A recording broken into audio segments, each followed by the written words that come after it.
Democrats don't speak for me. Speak for me, speak for me. Republicans can't speak for me. Speak for me, speak for me. A bitch ass nigga can't speak for me. Speak for me, speak for me. You coon ass niggas can't speak for me.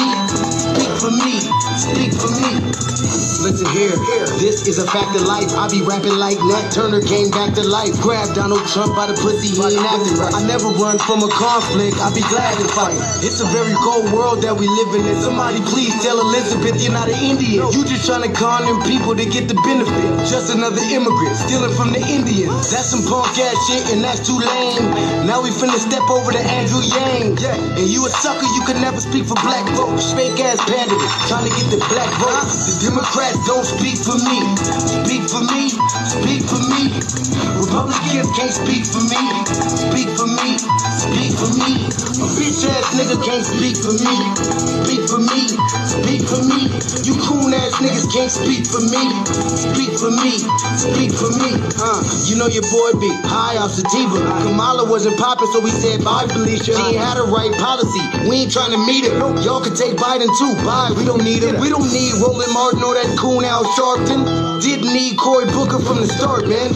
I don't fuck with police and no snitch. You know I'm coming with the heat when I spit it. The Democrats don't speak for me. Speak for me, speak for me. Republicans can't speak for me. Speak for me, speak for me. A bitch ass nigga can't speak for me. Speak for me, speak for me. You coon ass niggas can't speak for me. Speak for me, speak for me. If you ever go to court and this is your luck, try not to get fucked by Benjamin Crump. I know it's hard. You and all go is hard.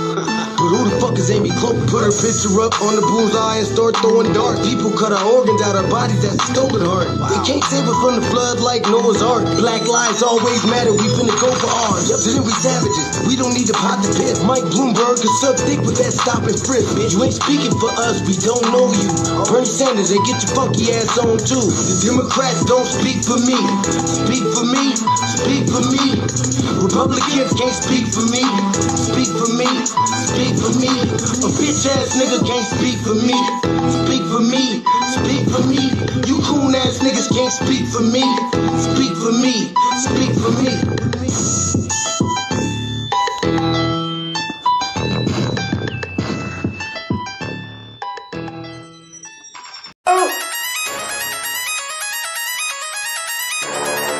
I'm talking about Shapiro going crazy. People going crazy in them motherfuckers. Run that shit back, man. But it's nothing. Nothing. Got a woman on the day.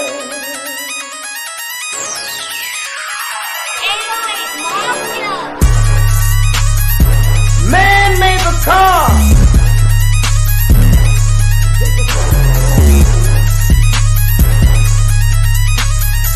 Man made the train to carry the heavy load. Man made the electrolyte to take us out of the dark. Man made the pump for the water like the 7-millimeter. Man thinks about a little bit of baby girl and a baby boy. And man makes them happy because man makes them joy. But after man make everything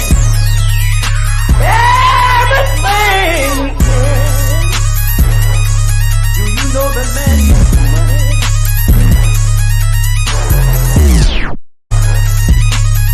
To buy from other men. This is a man's world.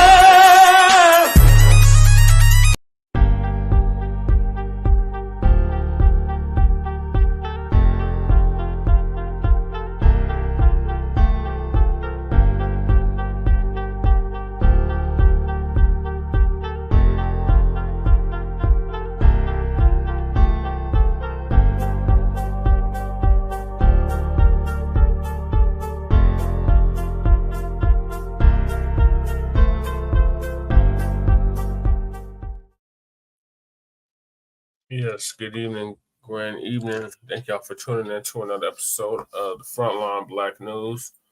I'm your host, Shea and Crewman. And right behind me, as you can see, is our other host, Lady Shea. Fortunately, I don't think Shabaka is going to be joining us tonight. Our West Coast correspondent, he is on the road working in California. So, It's just laughing like just in the damn cameras. It's too late now. Late. You just can't chill. I can't just chill. All right, go ahead. All right. And on this season 4, episode 6, part 1 of the Frontline Black News, we'll be discussing several things. The first thing that we'll be discussing is tangibles 2024, all the way up to 2100. Team demands something tangible for your vote, Black family. Then we got Representative Jasmine Croccett says tax-free status for Black Americans could be a form of reparations. These Democrats are so desperate, y'all. It ain't even funny. Then we got people are angry I that... don't like that, bro. I don't either. People are angry that Kamala Harris, your vice president, which y'all voted for her in the Sleepy Jim Crow, was treated like a mammy during a television interview. Why am I not surprised? Then we got like Kathy Hochul. Now she wants to apologize to the governor of New York State. She's apologizing for insulting black children during the AI conference. He said something to the extent of black children don't know computers or don't understand computers. You're so basic. Y'all wouldn't have the internet nor computers or any of these computer chips or any of that stuff without black people's innovation. So then we got Bill Maher, your favorite liberal, in the myth of the down white liberal. Then we got low IQ all-American political parties, meaning the two major parties, target black voters with stereotypes, not policy. that's true. Then we got here's why Ben Shapiro uses gag order to escape debate on Israel. And last but certainly not least, we got the Shea Butter Feminists or the Feminists. They're trying to exploit the rap beef between Kendrick Lamar and Drake or Drizzy. So that's the topics for tonight. So Lady Shea, talk to the people while I'm pulling up the computer tangibles. Fix it how? I don't know. Look it up. I just was chilling right here in the back, right? She never just chills. I'm just chilling in the back in my nightclub, getting it, having just a little tiny bite of supper, and that's what he gave me, a little tiny bite of supper. Right? I gave her what we had. And look up, and there's a motherfucking camera on. I'm gonna intentionally cover it up because I wasn't ready. I just wasn't ready. I think a lot of things. I'm so kind of done with these. There's shills on both sides, and then I'm like, with us being like kind of third party, types. You know what I mean? I'm definitely saying that this season I'm the third party candidate type. I'm like, is that shilly too? Is that Cordell West to win? Is that shilling? Was I shilling last night? Question mark. And I was like, Jesse was chopping it up about I was chopping it up with Jesse, not just chopping it up with me, I was chopping it up with him about Cordell West, and I was like, was I shilling in the third party? For the third party candidate? Question mark. It is. I don't know. I'm in a pretty damn decent mood. Just don't like it filling me with under this bright ass motherfucking UV light that only makes me look bright like an angel, which is pretty awesome. And not awesome at the same time. And that's about it. I've been having a pretty exciting weekend. I was gonna say something to Jesse and I forgot what it was until I looked up and there the fucking camera is. There's nothing like eating chicken and then see yourself in your nightclothes on camera. It's a really uncomfortable feeling, but I'm starting to get used to it. So here we are. Are you Nice ready now? camera action. It's a fucked up shit. He didn't even tell you. He didn't tell nobody. He does it on purpose. Like I turn around, look, he did his sunglasses. He didn't go on unprepared. He had to put his sunglasses on before he just tried it on camera. He did that shit on purpose. Cause nice camera action. So we got tangibles. First them. So this is the year and a decade of tangibles. So back in 2019, brother Tariq Nasheed came up with the hashtag Tangibles 2020. And in it, he was detailing everything that we, meaning the foundation of Black Americans and descendants of American chattel slavery, we're going to demand from the two-party system. So everything remains the same except the year, but the message and everything entailing it remains the same. The only thing that's changed, Black family, is the year. So instead of 2020, it's going to be 2024, but everything else remains the same. So the 2024 presidential elections are coming up, and foundational Black Americans are going to reject the 50-year-old malign neglect policy that has been implemented by the political system. This malign neglect policy mandates that Black Americans should be ignored and only mentioned in vague and non-specific terms, lumping foundational Black Americans into groups with minorities, immigrants, people of color, BIPOC, etc., has only hindered the progress of Black Americans as a group by providing tangible benefits for other groups. In this election cycle, meaning this one that's coming up in November, or one we're in right now, the 2024, Black Americans are going to insist that our needs are specifically met by politicians who are seeking our vote. Foundational Black Americans want tangible benefits, specifically for us. We do not want trickle-down, secondary benefits that are provided for every group. Every group has not been systematically marginalized and disenfranchised in every area of society as foundational Black Americans. So we refuse to be lumped in with groups often assisting the exploitation and disenfranchisement of Black Americans. So politicians must offer tangibles, specifically the foundational Black Americans, or we simply will not vote for them. Be sure to spread this message far and wide on social media using the hashtag Tangibles2020. And since it's 2024, it's Tangibles 2024. And it's going to be that all the way up to 2100. Black family, continue to demand something tangible for your vote. Quick thoughts, Lady Shea, and your brother has arrived. That's what I thought I heard. Yep. I mean, we've been saying it every Saturday for the last 4 years? 3-4 years. Yep. And it's serious. We live by it, so we live by everything having something tangible. So we try to at least very much try to every day. Either doing tangible things or offering tangible things, it's just important. It's very important, especially in this election, because they didn't really give you it. I don't care what anybody says. It's never really been an option. They've always made you choose right now in this election. Excuse me, Trump or Biden. And neither one of them have anything really of substance to offer.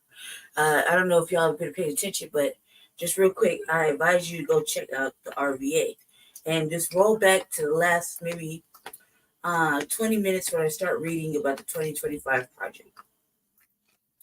I think it's the last 20 minutes of the show. I say that because I was watching TD Hip Hop. I think it was TD Hip Hop. And as he's doing his broadcast, shout out to TD Hip Hop. TD Media Group. He changed it. Shout out to him. As his brother was reading, he was reading something in an article, and the article touched on that particular thing, the 2025 project. And I didn't really know what it was, even though I had heard about it. And we'll touch more on that another day on the RVA. Not tomorrow. I got something planned for tomorrow, but another day, we'll touch more on it. But I decided to pull it up because, like any one of our brothers and sisters, when they're talking about something, and if there's a book out or there's something to read, I like to download it and read it. Like for example, give you an example. The one of the manifestos. I can't say which one, but it's a pretty detrimental one. Probably had something to do with New York, grocery stores, just lights. Right when the Black Authority was talking about it, there was a link in the description box. I clicked it, downloaded it, read it. Shit was horrible, right? Worst read ever. But just simple shit like that. So I have lots of PDFs that I read, so I can stay alert. Well, I downloaded that fucking piece of shit thing of the 2025 thing. And I'll tell you this, family. If you think you're going to vote for him, you better go back and read that before you go to the voting poll. Think you're going to vote for Trump? Are you really serious? Go back and vote. Go back and read that shit. Just read it. I started off in the contents. I kept saying index. And I was like, wasn't feeling well. The contents. I read the contents. Yeah, table of contents. Table of contents. And I encourage you, family, to go back and read that shit thoroughly before you make a decision to go to the polls. Because every fucking liberty you think you have, you will not have if he's serious about that. And according to them, he's already implemented 64% of it during that time he was in office. So can you imagine 64% of it? And you thought that was cool. Now just add the rest of the 30-something percent, 27-something percent to it, and see how cool you're gonna feel about that. Which is very, very serious. I think it scared me a little bit. I think if that's what fear mongering is, that's what the boogeyman looks like. It looks like in the 2025 project. Just on the content. So he only got 36% more to implement. Yeah. So I said that Biden shit. Look, we're experiencing the Biden regime right now, currently in the last couple of years. So you really don't got to read too much, and you hear how really lackluster his campaigning is. It's not really there. He might have sent his bitch out there to do it, but she's talking about she's on a whole abortion tour, and that right there really doesn't really speak to us. You need to talk about the mortality rate during birth. You need to talk about how they force Black women to choose cesarean versus live birth just to save them or to add money to them, but to cost the lady her life or child's life, cut them up. I've had 3. I can tell you right now, none of them were a choice because they could flip a baby around. If you could flip it around in an animal, and they've been known to flip babies around in the womb, I could have had that option. You know what I mean? So I didn't have to have them cut out, or I didn't have to go through the shit that I went through after it was cut out. So I can tell you right now from the start that we should discuss that because we're not having abortions like that. Maybe a percentage of us are doing some reckless shit, but it's a very small percentage of Black women. They want Black women just in their shit. You know what I mean? They're not really caring if a Black woman wants to have a set of twins. Look, we used to have lots of twins. Black women used to have a lot of twins. Have you seen any twins lately? Question mark. Yeah, I think we should do some extra reading. And right now, I've been doing a lot of research. Even though I'm third-party candidate type, I've been steadily following my person. That way, in case he fuck up, I can tell you. Okay, good thing. I can tell you if he's fucking up and if I'm gonna switch back to the couch vote. I don't want to make a mistake on this presidential election, and I don't want y'all to make a mistake. So we try to stay informed. We try to keep you informed. Right. Hence why we're called Frontline Black News. Yeah. So yeah, continue to demand something tangible for your vote. Don't let these Democratic shields try to fear monger you into voting no matter who for sleepy Jim Crow Biden. Talking about you spreading disinformation and misinformation. No, we're just not voting blue no matter who no more. That's why I read, man. That's why I read, because I can't trust anything they say. So, yeah. Tangible season is in full effect, and we're going to continue to demand something tangible for our vote. And like we've stressed to y'all for at least 5 years now, it's going to be a marathon, not a sprint. So we're prepared for the long haul with this. If we got to sit out several election cycles for them to get the hint, so see it, so be it. So I'm going to move us on to the next topic. And as once again, these goddamn Democratic shills. Was that shilling? That's what I want to know. Was that shilling yesterday? I was like, no. Cornell West. I tell you. I mean, it's advocating the third party. Shilling the same thing. Was I doing it? Because we talk a lot of shit about these Democrats and Republicans. Was I shilling? For the independents? Yeah. I guess that's how you could, if it's how you want to look at it. Damn. Jesse thinks it's funny. You just don't want to laugh. I was like, was I doing it? Then I feel like we're innocent of everything. We're innocent of everything. And we're like, I wasn't shilling. I was just saying. Hell no. That's what I was about to hit.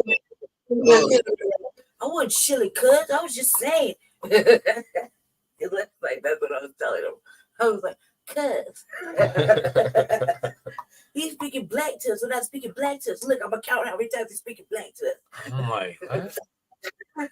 Well, he didn't say black one time. He did it. It's like you just don't know how to listen with your black ears. And see, and I was like, was that shilling? African American, nothing. No, he didn't say nothing. It's just the way, it's the code word. Really, like we got specific code words like they do. What they call talking points, right? But they be like, that's a Democratic talking point right there. We got the same shit, but they're just black. And they don't have to say black, but you just know they're talking directly to you, right? He wasn't listening with his black ears. He was listening for actual words. It's talking to black people, but there's not one black person in sight, and there's no mention of black or. It's about the way you say it, like magic. Because I got the message. Okay, I got the message. It's almost like you got to point it out to everybody. It's like, Jesus. So back to the Democrats and the shilling. So Representative Jasmine Croccett says tax-free status for Black Americans, meaning foundational Black Americans, descendants of American chattel slavery, freedmen, could be a form of reparations. You know the trick about this broad is that she's on the wrong side of shit. And of course, naturally, like these shills, they don't outright come out and say that they know that they're gonna be in line to get their reparations, while they're over down disrespecting. You know what I mean? And then they want to talk about it here and there, like Mark Lamont Hill. He's another one. Mark Lamont Hill. Yeah, that's another one who'll be like, he's like two sides of. He's like two different people sometimes. Sometimes he's just straight black. Other times he's shilling and cooning. Who that sound like? Who? Bard. Oh yeah. I don't think about that off-brand shit, cuz like, look him. Try not to talk about them at all. Like, can we go one show without talking about them? Martin. Yeah, definitely. No, he don't get shit. He's a tether. He don't get shit. He's a tether. Motherfucking But I think that like this right here, when she's talking about it, I think that this broad feels like a divester to me, but she's so quick to talk about this shit. Like, you know what I mean? Like, you saw how she was about Biden. She said, if I only had a father like that. Zaddy Chasen. Yeah. So she's a bad one. Definitely. So it doesn't even matter. Like, it's all bad when you speak about women being a mammy or a motherfucking bad wench or fucking, divester. It's all bad, It really is. It's really fucking bad. Yeah, so Uncle Phil gonna let us know how bad it is. So shout out to him. Ladies and gentlemen, Representative Jasmine Croccett. She's a Democrat out of Texas.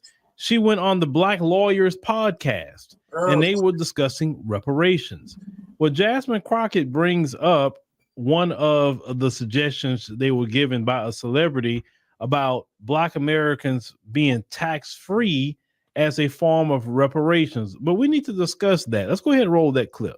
Well, how do we decide who qualifies? I know in New York, the recent thing was, well, you have to absolutely be a descendant from a slave. You know, you can't be a Caribbean Black, or you can't be a Black person that maybe came to Africa and came later. So it's like, you know, what are your thoughts generally on reparations? Because again, I would like to see if it's going to happen, that it's kind of consistently rolled out across the board. I don't know how hard that would be, because I know each state likes to do. I know you're a congressman, you know, each state likes to do whatever they want to do, but I would like to see it as much as possible consistently rolled out. What are your thoughts? I don't know about consistency. I mean, I think that's why you see someone like Sheila Jackson Lee, who has been a champion of reparations on the federal level, because there does need to be some continuity across the board. Otherwise, everybody gonna run to whichever state and be like, "Yo, I need mine," right? Exactly, right.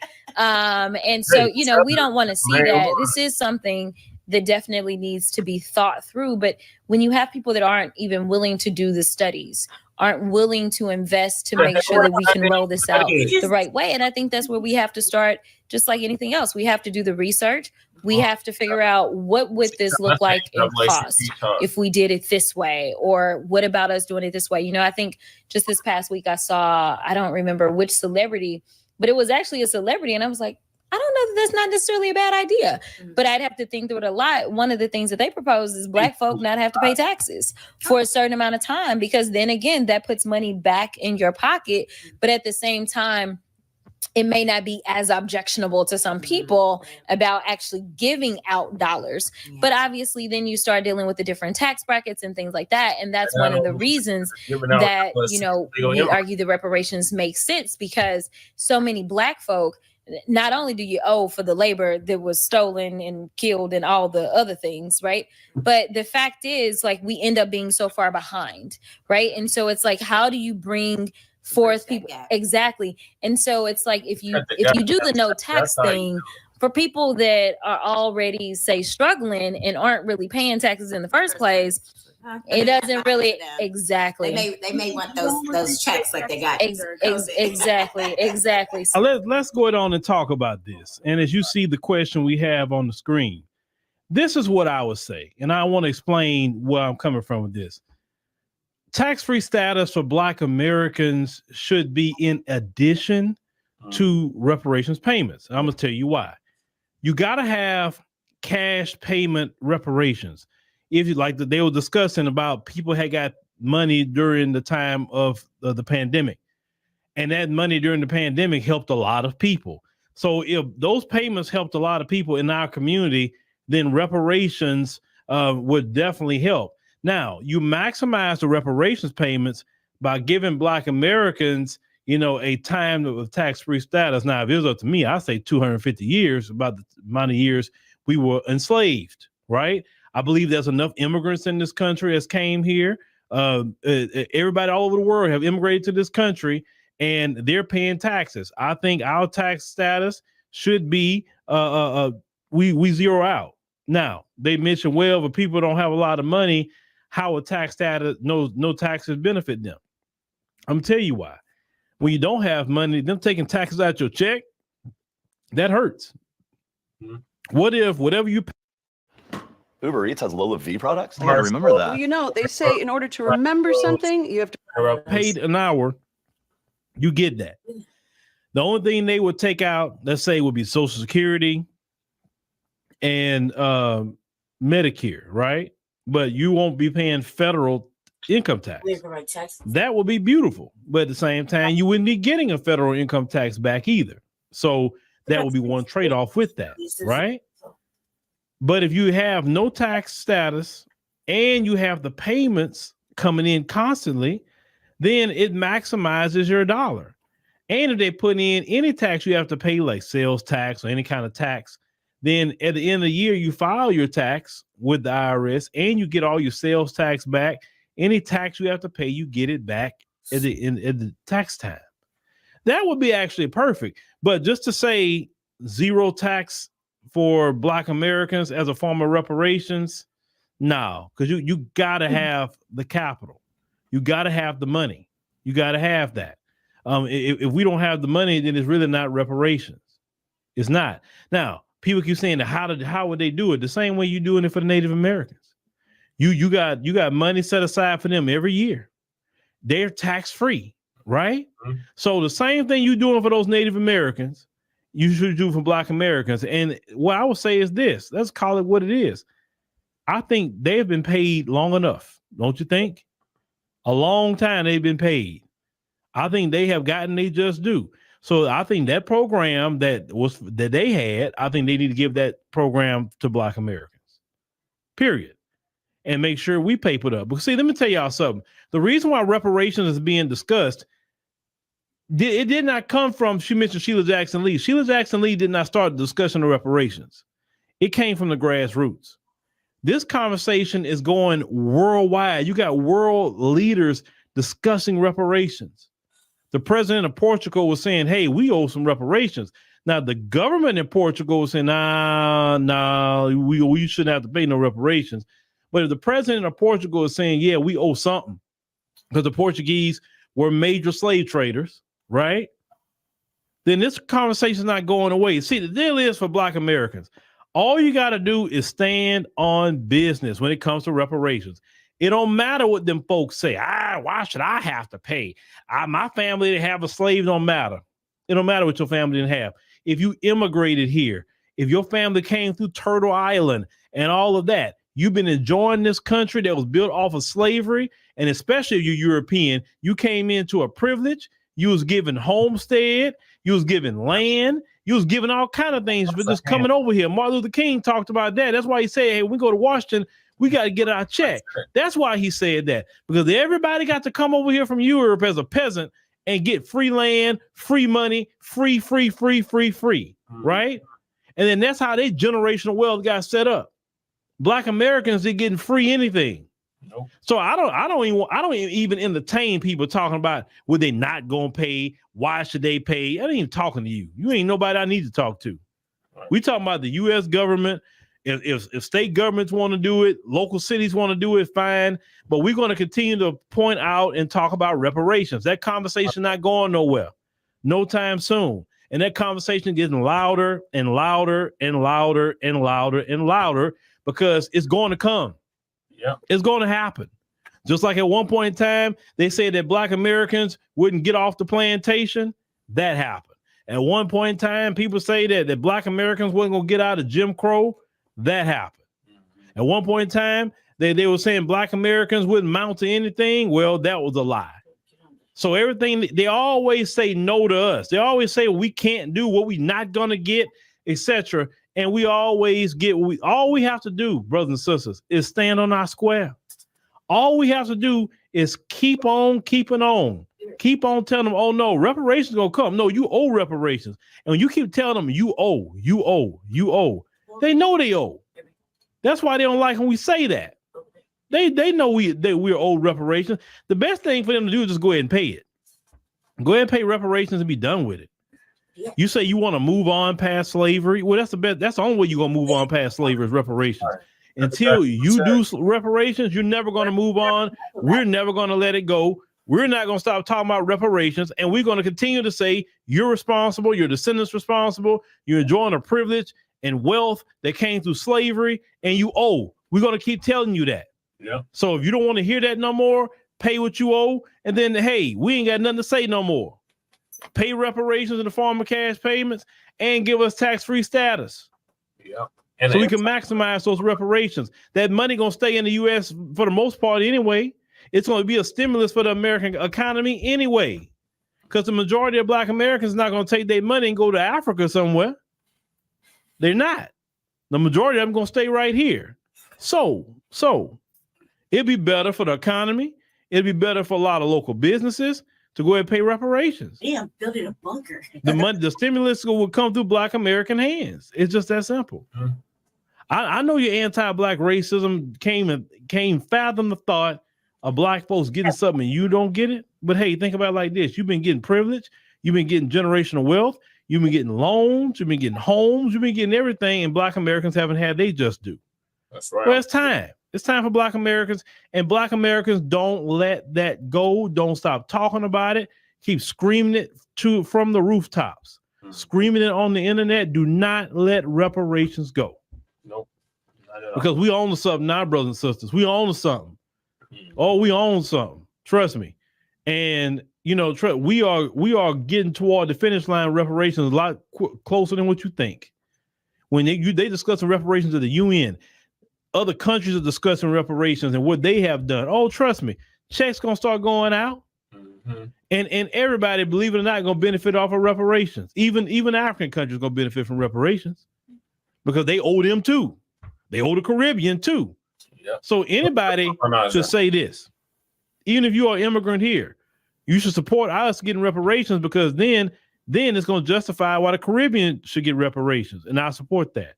Then it justifies why the African continent, certain countries that was colonized by France and the British and all of them, for them to get reparations too. You understand? So that's why I'm telling all the brothers and sisters that's even immigrated here, support us getting reparations so we can make sure when we get ours that we can be speaking up about you getting your reparations. That's the way that works. We'll definitely support you getting reparations in the Caribbean and the African continent, but we got to get it here first, and that's our focus. Or we don't got time to focus on Gaza and all this other, so we ain't got that kind of time. We got to focus on reparations. That's right. Our kids need that. We need that. And it can be done in our lifetime, but we got to keep the focus. We got to get politicians in there who are pro reparations. We got to do that all over Black America. That's why I tell Black Americans, all of you need to be registered to vote. All of you need a U.S. passport, and all of you need a driver's license. It's just that simple. Because when we get some pro reparations candidates, we need to go vote for them ASAP. We need to have candidates that are for the community and not for a party.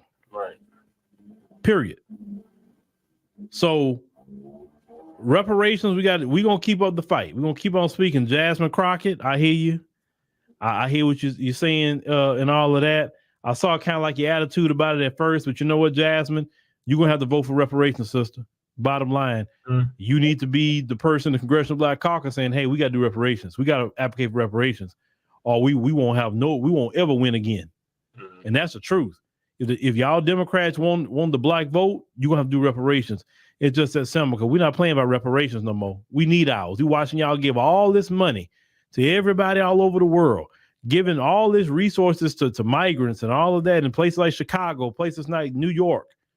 All that money is going all over the place to migrants, but we don't get our reparations. Oh, no. We got to have ours. It's just that simple. That's right, Uncle Phil. It's just that damn simple, Lady Shea. I don't like her. I think that she's stupid. I think anybody does that nervous giggling when it talks to Kamala Harris. Like when we talk about motherfucking reparations, it's already a setup for the conversation to fail. Neither the broad that she was interviewing her was on it. I think that you can't take anything this broad says seriously. First of all, what was that 2-year task force thing with California? That was a study in itself. Right. I don't think we need any more motherfucking studies, especially when you know how long you've been black and you've seen things with your own eyes. Not to mention everything that we know about and have listened to over the last fucking few decades. That's more of a fucking study than we needed. Just going outside is a fucking study in itself. So I don't think that the studies have already been done. No, they just the studies are just time wasting tactics to not give what is necessarily owed and has been demanded of. When it comes to what we're talking about with the work that was done from the task force that Gavin Newsom set up, I think that was strong. I think that's consistently working on it. However, I don't like the fact that they give bullshit ass excuses for Gavin Newsom, and basically saying about length of time, how long they're going to take to improve shit. Even if he does or doesn't improve it, we still have to figure out a way to make it happen. I think that we are on the right time space continuum with this pressure appliance that we're doing now. It's slow, it's steady, it's at pace, it's keeping up with them. You're still able to see inside of certain places. It works for right now. I think that we have to start doing like what TVA was saying today, by any means necessary, make them really see what we're talking about, because they are printing off money by the boatloads and giving it to other places. I kind of saw something in the news that was off topic. It's off topic of this, but it just shows that, that the government can renege on even their own words with other countries. I have to read more on that, but that's what the title of whatever I was looking at gave me the impression of. Look at the government playing games already, and they're reneging over here. I think that we have to get what is owed, and we have to have a plan for what we're going to do. But that's a personal plan. Nobody should just automatically give you that speech like you don't know what to do with your own money. There's a lot of money, and right now it's not a time where there's not a person going on right now in the States where they don't have no personal struggle living in this economy. So we can't be up in everybody. It's not polite to pocket watch. It's not polite. So we should just not worry about each other. What we gonna do with it? Just worry about ourselves right now, and know that if anybody's really been taking anything, we can say it seriously. It's about creating generational wealth for the future, to our children's children have something, creating legacy. So, we need to focus on a lot of different little tiny things, but we're almost there. And everybody, just keep in mind, we knew it was going to be a long business. We knew that we were going to be here. It was going to be a marathon. It wasn't going to be a sprint. And we were gonna get told no a couple times. Yeah, it was gonna be a sprint, not a marathon.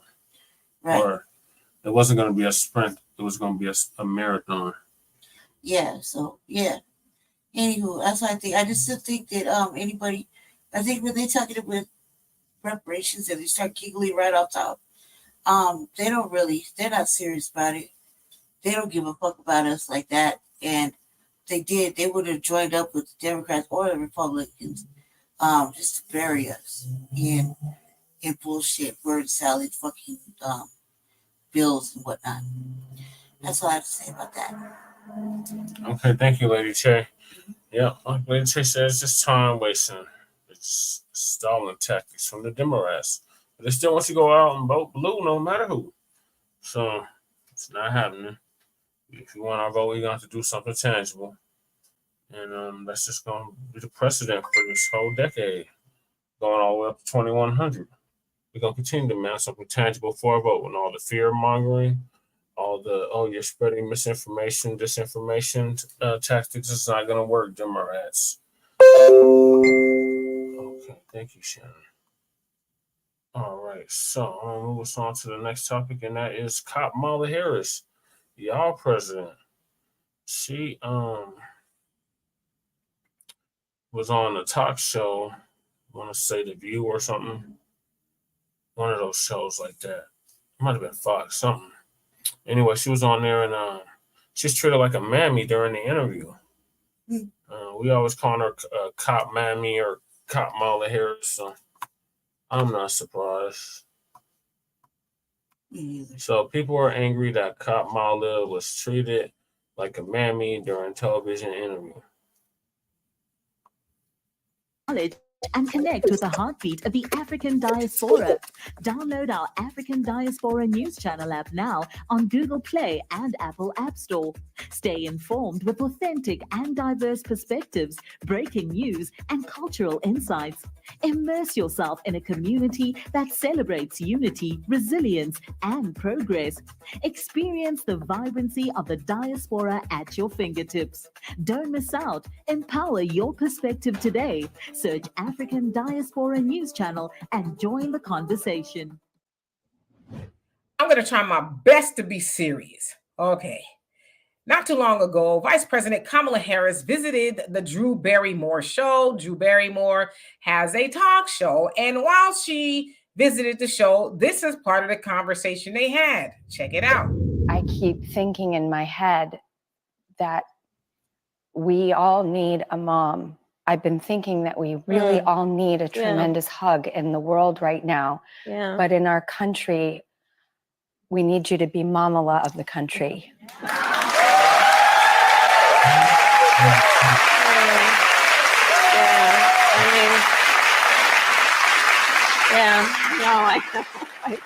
And as a woman who respects so much and wants to share and wants to be confident and has no ounce of me that has competitiveness.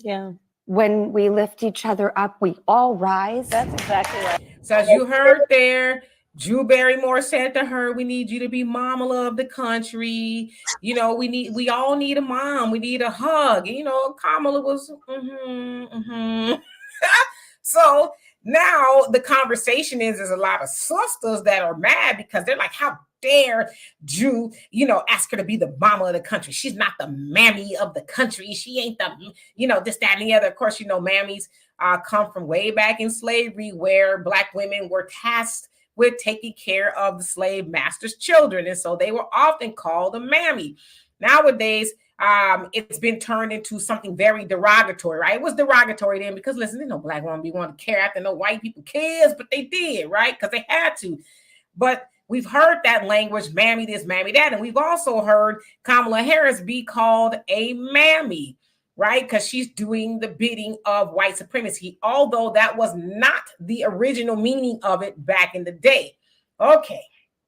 So people are mad that Kamala is being called a mammy. And it's like, well, she been acting like that, you know? She's been acting like that the whole time she's been in the White House, been doing the bidding of white supremacy. She's helped everybody else but Black people. In fact, she said to us, she's not going to do nothing just for Black people. Wow. She said that. But she's been doing everything for everybody else, everybody you can think of, migrants, just anybody you can think of. She's been doing, and so, yeah, she's been acting like the new age mammy, if you will. Now, as far as her being the mama of the country, because Mamala is what her stepchildren call her because she doesn't have any children of her own. But as far as her being the mama of the country, yeah, I don't think that's her job necessarily. I'd have been more, better off. I think we all would have been if Drew would have said, hey, Kamala, you and Joe in there messing up the rotation for everybody. We don't want a hug from you. What we want you to do is get in there and make this country what it's supposed to be, right? We're all paying a heavy price at the grocery store, the gas station, all these wars that nobody wants, and a whole host of things. Black people want reparations. Get in there and do a job that you was sent there to do. But as far as needing a hug from Kamala, I don't need a hug from Kamala. Do y'all? But as far as people being mad that she's being likened to a mammy, she kind of signed up for that role. Yeah. Am I wrong? Nope. Y'all tell me what you think. So for more insightful commentary, please subscribe to this channel and my channel, The Demetria K Show here on God, I wish Shapiro was here. He'll be telling us all damn night how Kamala Harris is. She was running things in California. Oh my God. Yeah, I'm not surprised. She signed up for that. That's what she carries herself as. So I don't know why these people are upset that she's being treated like a mammy. And that's literally what she promotes herself as Sister Demetria K said. So, Lady Shea, are you still with us? Yeah. What are your thoughts? I just feel like what you said is correct.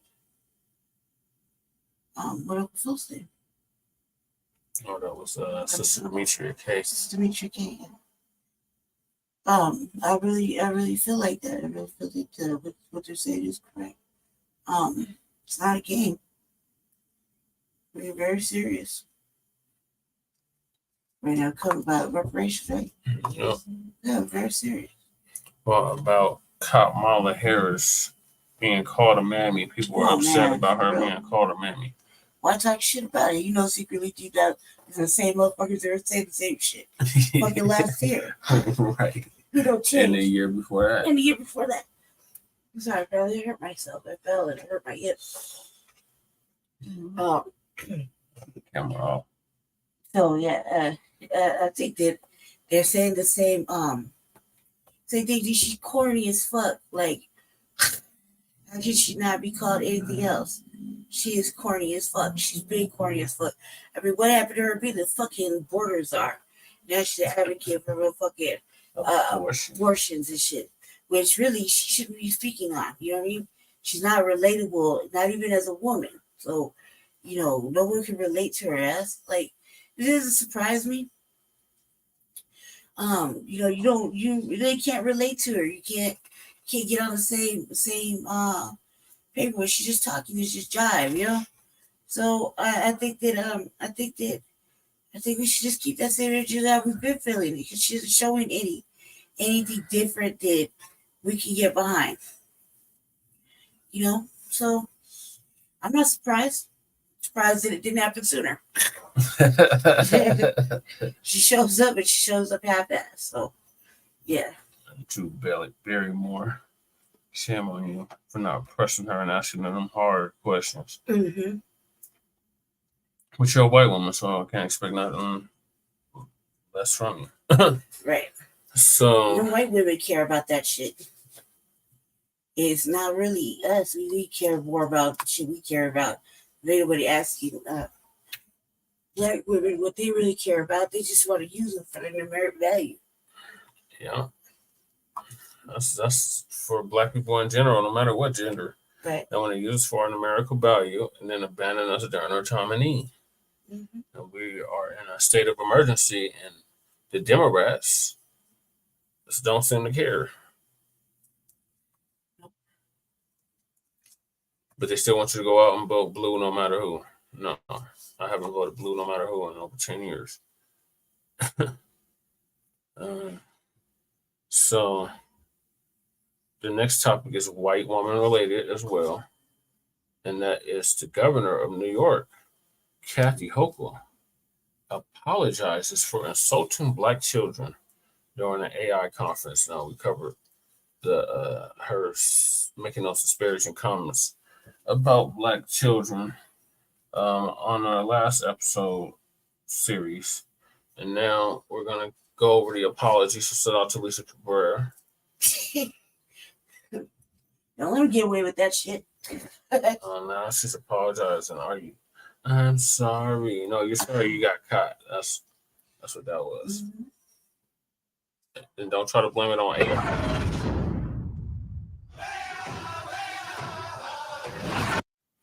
Try to blame it on AI either, Kathy.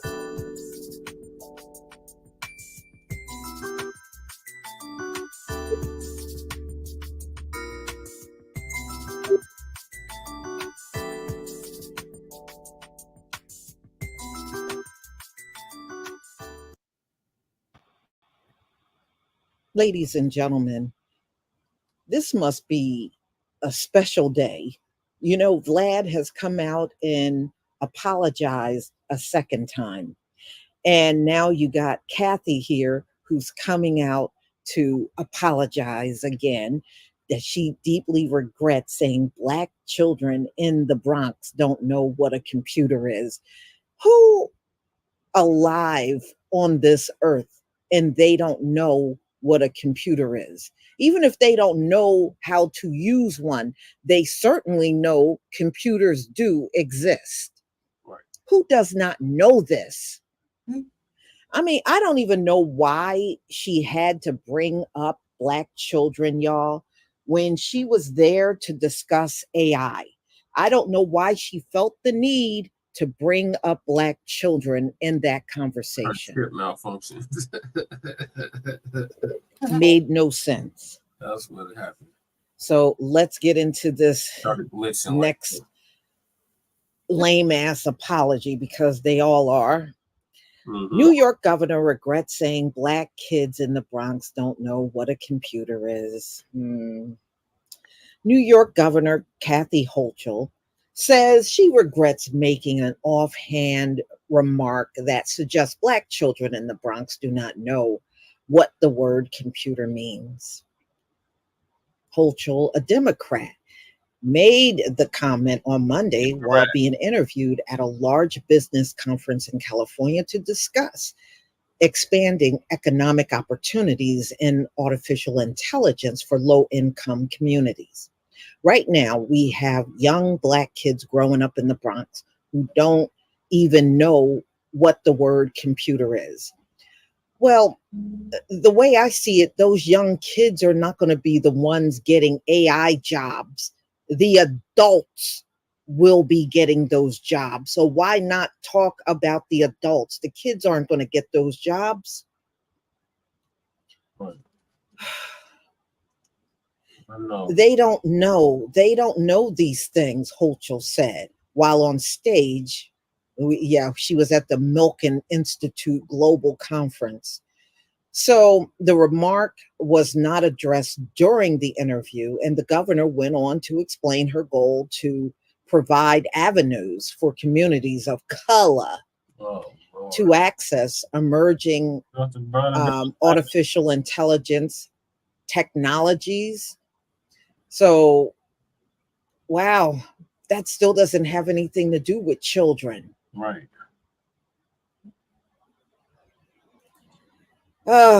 Still, the comment drew immediate criticism from some political leaders in New York, including Assemblywoman Amanda Septembo.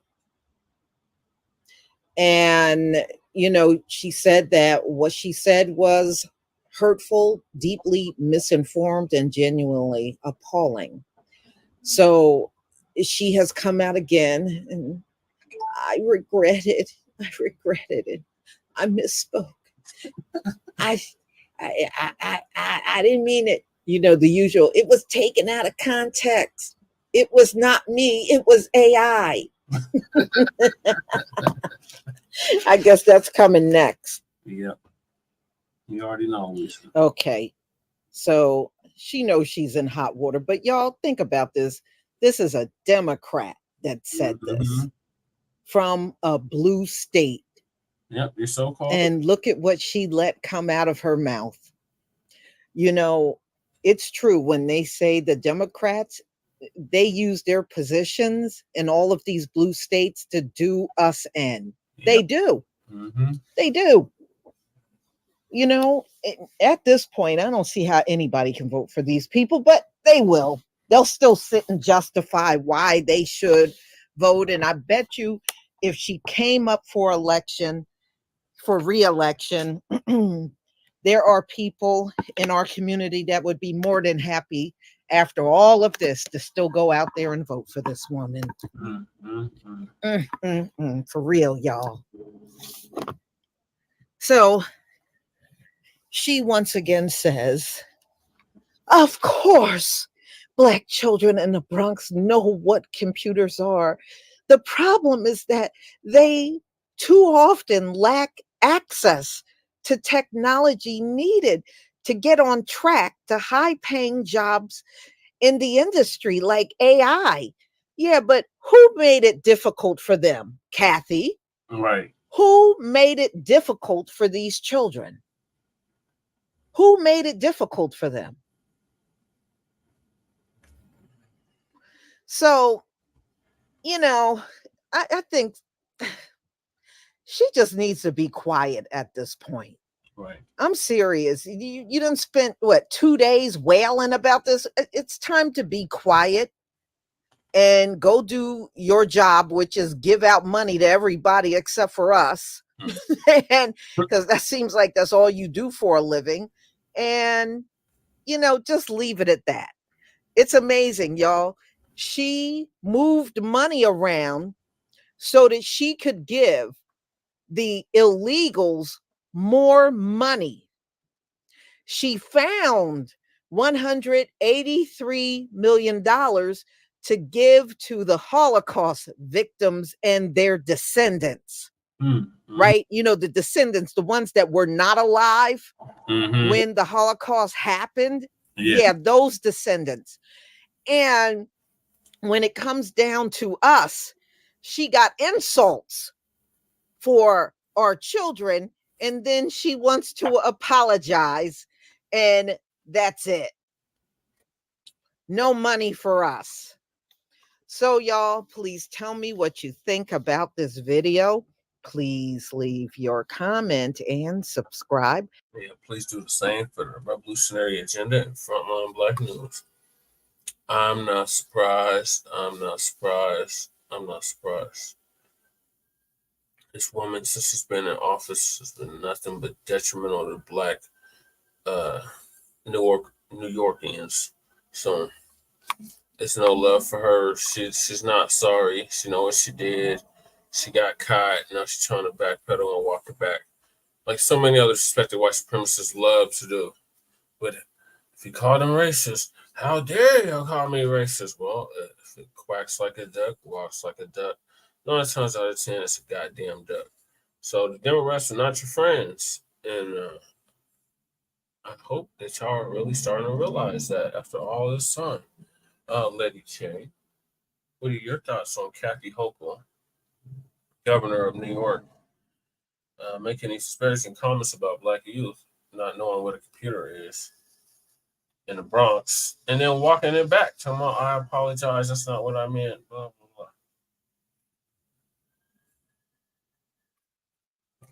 Lady Shea? I think that she needs to be shut down, personally. I think anything she says is really of value. I think that her walking it back is another hypocritical thing she don't really mean. Mm-hmm. That's what I think. And until you sit down and really do some research, I can walk anything back. You know, when you're just gonna set yourself up for some disparaging comment later. Yep, no argument from me. Shout out to the viewers. Make sure y'all like and subscribe. Mm-hmm. I'm going to move on to the next topic, and that is, good old friends, the liberals, once again. This time, Bill punk-ass Maher. So Mr. Politically Incorrect has got himself into some more hot water. And our good brother, Professor Black Truth, is going to give us a rundown on that. Family and fellow soldiers, I'm the professor, and this is the moment of truth. Richard Spencer, the arch-white supremacist fiend of our time, once said that the alt-right wouldn't come into its own until after they disagreed with Donald Trump. Believe it or not, he actually was speaking some cold, hard political facts. Not that I agree with the man or the things he wants to do, obviously, but the idea that the alt-right looked at Trump, and no matter how good what Trump said and what he did looked like on the surface, the truth of the matter was they looked at some of the people who were standing around Trump, some of his advisors and his in-laws, and they looked and said, you know what? This is not really as hardcore as we want to go. We want to make some major changes here, and he's willing to talk the talk, but ultimately, when push comes to shove and we want to do things our way, he ain't going to walk the walk. So there's only so far we can go with Trump. That's what Richard Spencer was talking about. He was talking about getting the hardest, most virulent form of white nationalism that they could. Now, Black people can actually stand to learn something from that, especially because this is the kind of opposition that we're up against.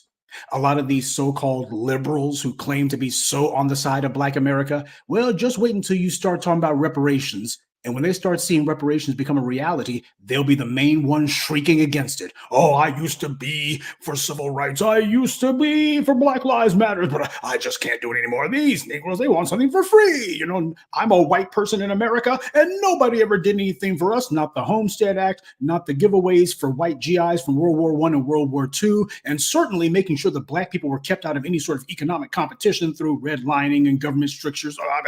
Nobody ever did anything for us. They'll be the main ones talking about it, talking about they're so liberal until you start talking about Black empowerment. When they see Black people being truly empowered, it's one thing to take the knee off of George Floyd's neck. Dr. King himself talked about that. That's why I keep replaying that clip of that interview with Dr. King shortly before his assassination, where he was saying that these white liberals didn't really have much of a problem with the Bull Connors and all these racist police chiefs being told, you got to tone it down with the violence a little bit. The fire hoses are a bit much. They didn't have a problem giving that minor concession because they didn't cost white power anything. All of these phony white liberals didn't lose one iota of their racial privilege, and their racial privilege is what matters to them just as much as the white right. Dr. King himself, all the way back in the 1960s, said that now it was time to talk about the money and that this was where he was seeing the fiercest opposition to Black people's demands. Now that we got around to the money, because they knew it was coming, sooner or later we're going to have to talk about that dollar bill. And they said, oh, no, we're not. As Dr. King put it, integrated lunch counters didn't threaten or even remotely change the racial pecking order, so white supremacy could afford to make some minor concessions on that because ultimately it was Black people demanding to give their money to white companies. Even the biggest racists in the world be like, well, if your niggers insist. But reparations, that puts money in Black people's pockets and it makes us able to compete. That is the third rail of American politics.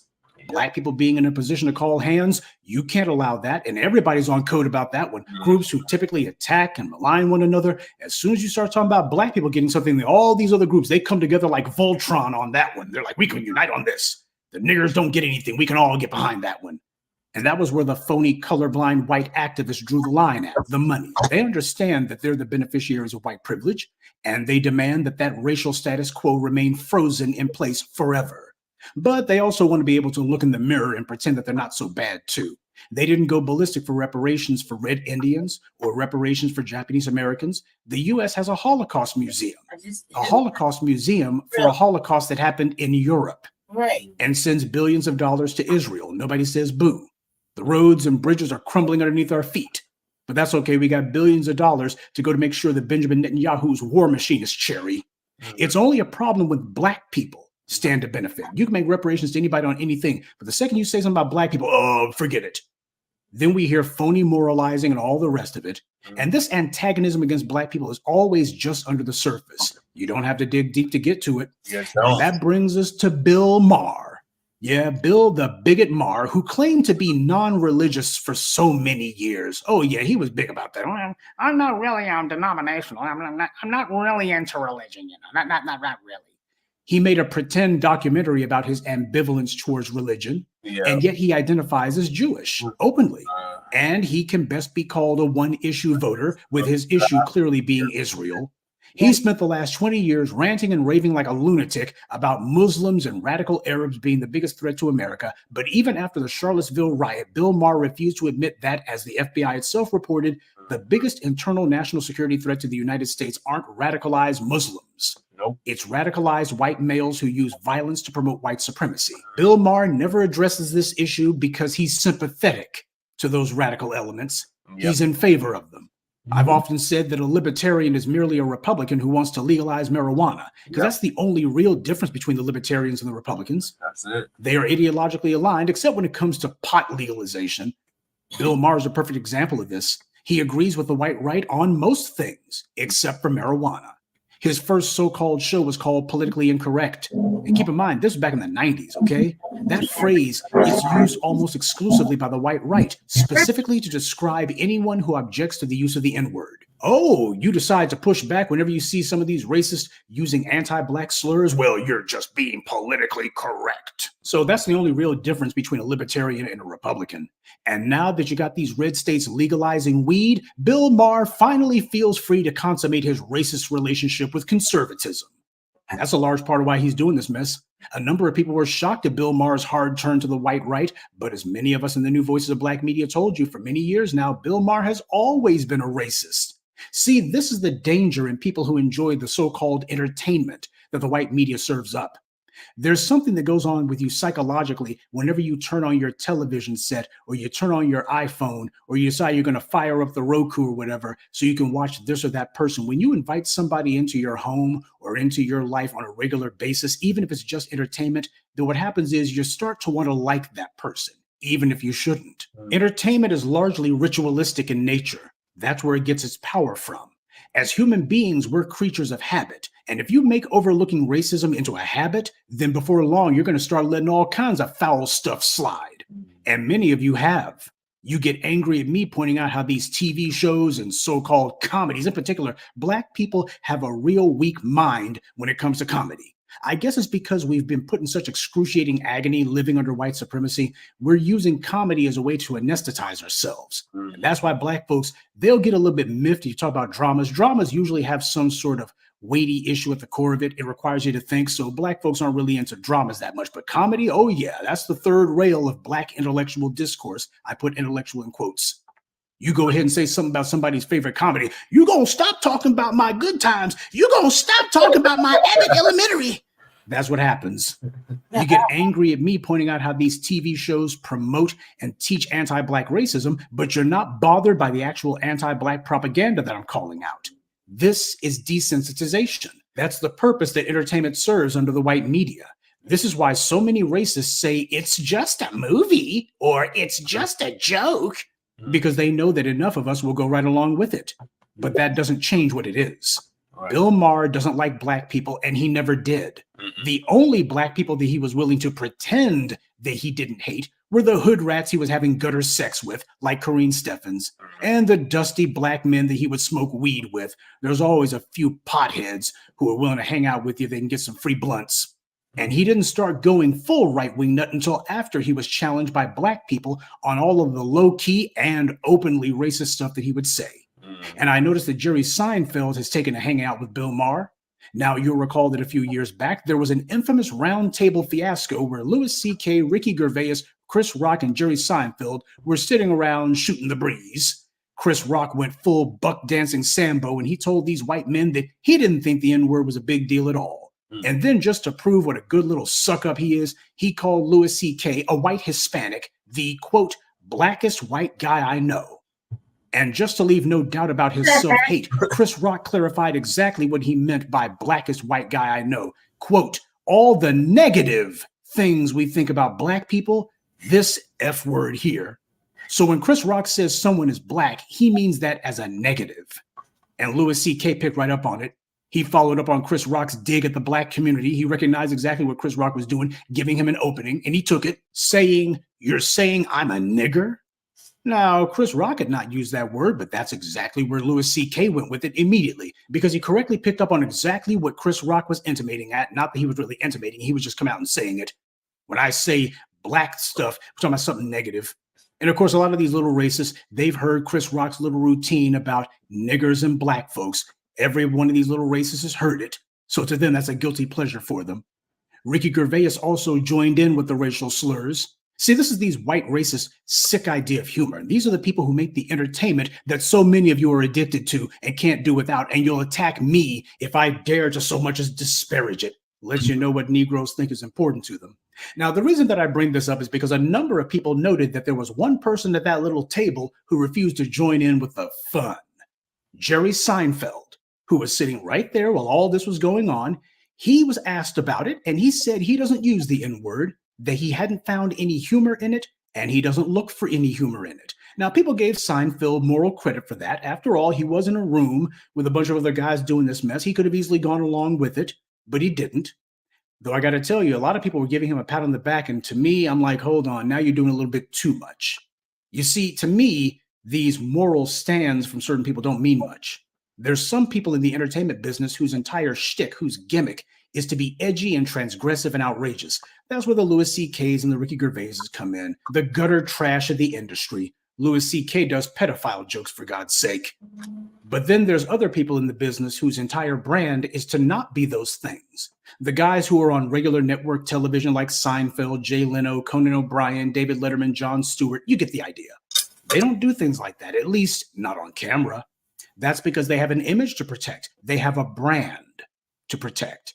So when you see Jerry Seinfeld not join in on the fun, it has far less to do with Jerry Seinfeld's actual personal principles than it does with the fact that he's carved out a niche for himself in the entertainment business, and he's simply protecting his interests. He knows what Bill Maher's about, just like he knows what Louis C.K. and Ricky Gervais were about. Yep, just like you know what. And when you see him hanging out with Bill Maher, he's letting you know he's just fine with Maher's anti-woke rhetoric. Apparently he finds some humor in that, I suppose. Black people are always making assumptions that we shouldn't. We assume that someone is down because they give a few insincere words about how Black people are mistreated. Or when they're in the middle of clowns throwing around the N-word, they refrain from joining in on the fun on the grounds they would never do that. Well, Thomas Jefferson never used the N-word. Does that mean he wasn't a racist?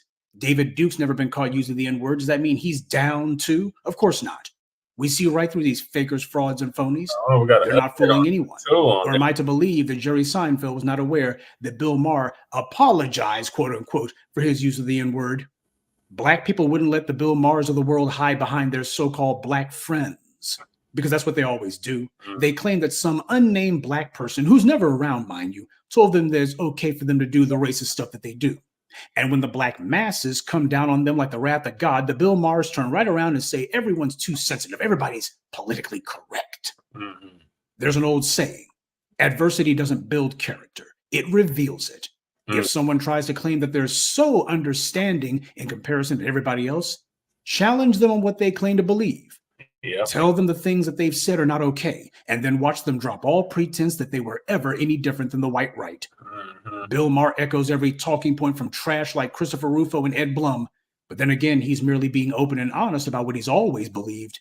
To people like Bill Maher, they know they're racist, but as they see it, they're a cool kind of racist. They pretend to stick up for black people on minor things, things that don't matter. But in the minds of the Bill Mahers of the world, their phony advocacy for black people is what gives them permission to say all the racist crap they really want to say. That's what goes on inside that empty head of his.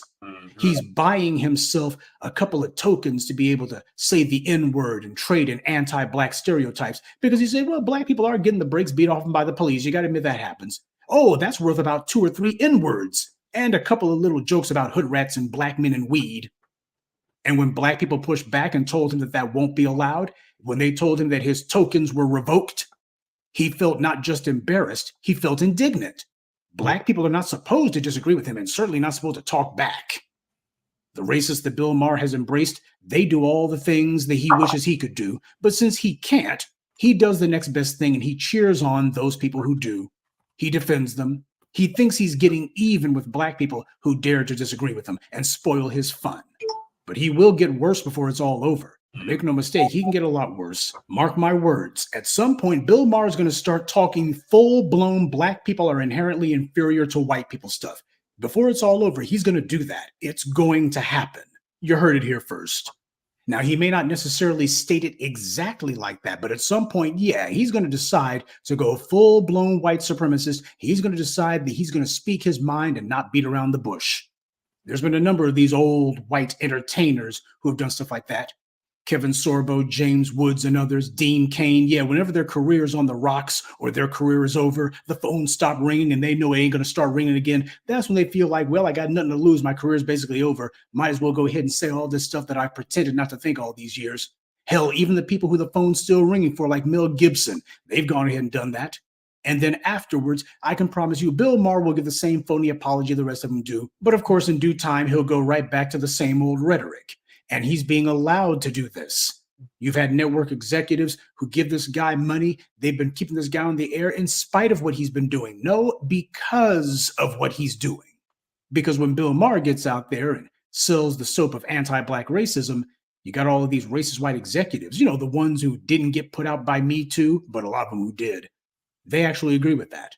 He does their dirty work. He says the stuff that they don't feel like they can say because of their position. So they keep him on the air and reward him richly for it.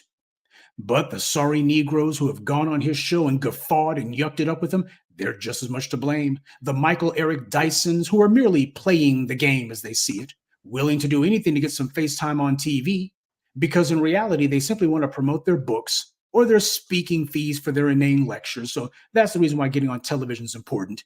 It's part of how these guys do their clout chasing. So as far as Bill Maher goes, yeah, people are noticing that he's becoming so much more strident with it. That's his entire thing because he's not alone. He knows he's not alone. He's being backed up by some very rich and powerful people. But he's also being backed up by a bunch of dumb, mushy-headed Negroes who know better, by the way. And this is the reason why I take so much umbrage at the Negroes who come around me, get in my comment section, or otherwise decide that they're going to be sticking up for this white media entertainment. This is what you're sticking up for. When you decide that you just can't do without this or that TV show, especially if it's a comedy, this is what you're supporting. This is what you're perpetuating. It's way past time that black people finally got it through their heads that when it comes to anti-black racism, the white media isn't joking. Good day and be one. I'd like to take a moment to mention some of our contributors. Sabrina, Amir Miller, Mark Anderson, Darkside Blues, and Casey Richmond. Salute to them, and thank you to everyone for listening, liking, and sharing this message. Black empowerment only exists because of you. Thank you, Professor Black Truth. Yeah, I agree wholeheartedly with everything that Professor Black Truth said about Bill Maher. I've really never been a fan of the dude. Like, he's just bad news all around. And the bad wench that he's married to, she should be ashamed of herself if she allows this to continue on. Lady Shea, what are your thoughts on Bill Maher being exposed for the racist white supremacist that he is, and not a down white liberal as he likes to portray himself as? About damn time. But people have been saying that. No one's done anything about it, though. That's the whole point. You shouldn't be allowed to talk and to influence the negative parts of anything they were trying to do. Yeah. People have been saying that, though. And women, it's okay for Jerry Seinfeld to not be co-signing fucking antics, but another time he's doing something equally disruptive. So yeah, didn't he defend his boy Kramer? Yeah, I think so. If I remember, they pick and choose who they want to hold accountable. They don't play fairly with anything. Like, when it should be everybody, not being able to do certain things. They don't play fair. They just pick and choose. They has to do with a lot of little hat money going around.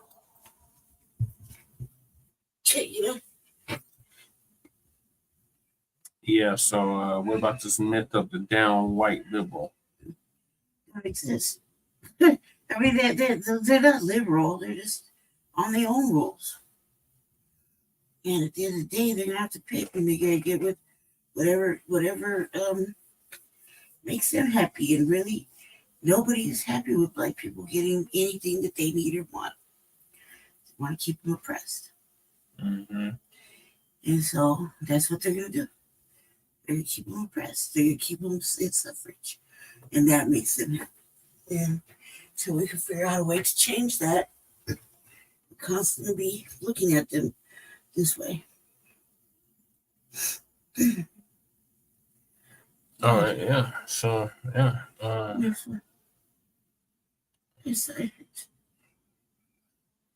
Yeah, so that shatters the myth of this down white liberal. We have no friends, like Dr. John Henry Clark, rather, taught us.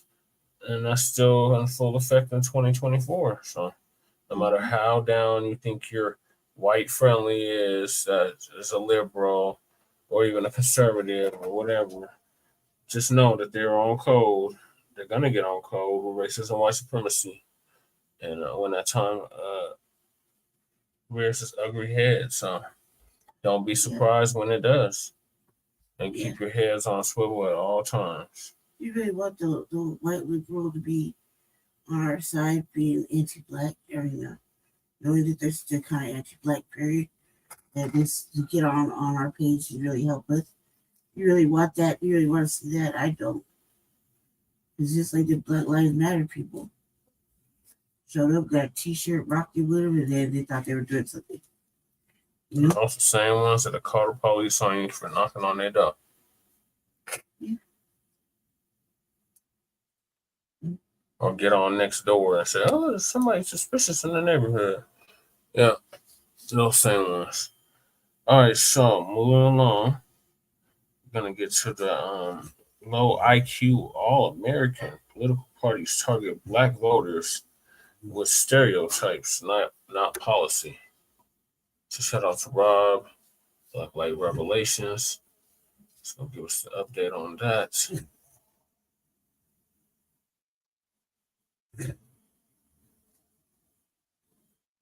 Upgrade your windows and doors with Renewal by Andersen in 4 easy steps. Step 1, free consultation. Trump supporters target Black voters with bigoted radio ads. Here's my question. Would you all say that the Democrat media also targets Black people with bigoted ads and nonsense? Yep. We're going to get into some of it. Both the Democrats and the Republicans target black people with stereotypical nonsense that adds no value to why we should place a vote with either candidate. I appreciate you, Janesta. So let's see what they're talking about. Trump supporters target black voters with bigoted radio ads. This is interesting, right? Donald Trump and his allies are trying to appeal to black voters with overpriced sneakers, fried chicken, past their prime rappers, and now some plain old bigotry to boot. Now, let me ask you guys this question.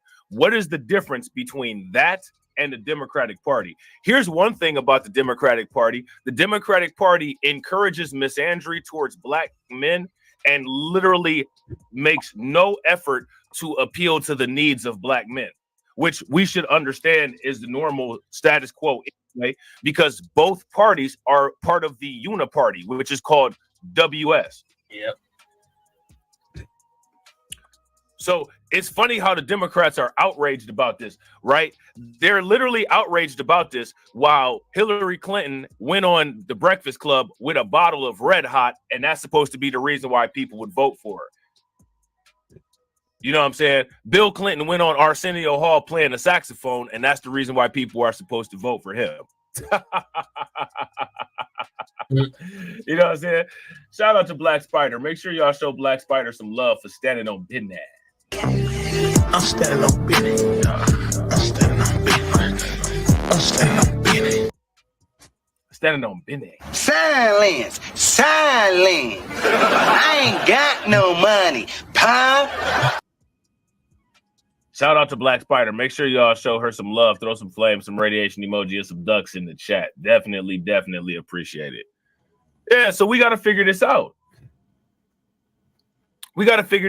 These people are supposedly doing so much. What exactly are they doing? How many people heard about the millions of dollars that Joe Biden decided to give to Samsung in Texas?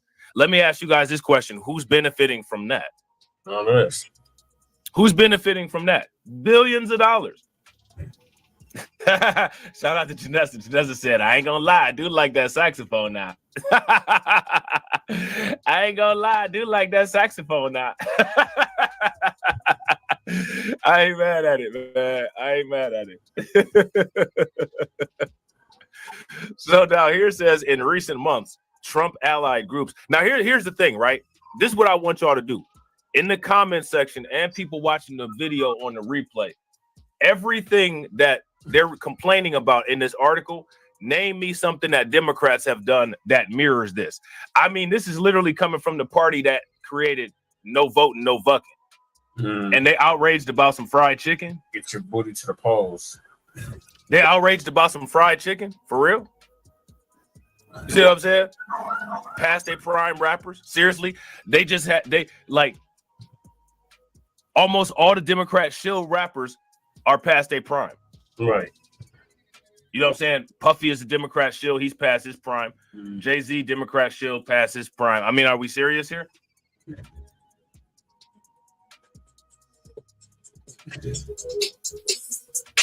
You could even go as far as to say Cardi B, possibly past her prime. Shout out to Deneen. What's good with it, Deneen? Yeah. Told us get our butts to the poll, right? Yeah. Vax that ass up.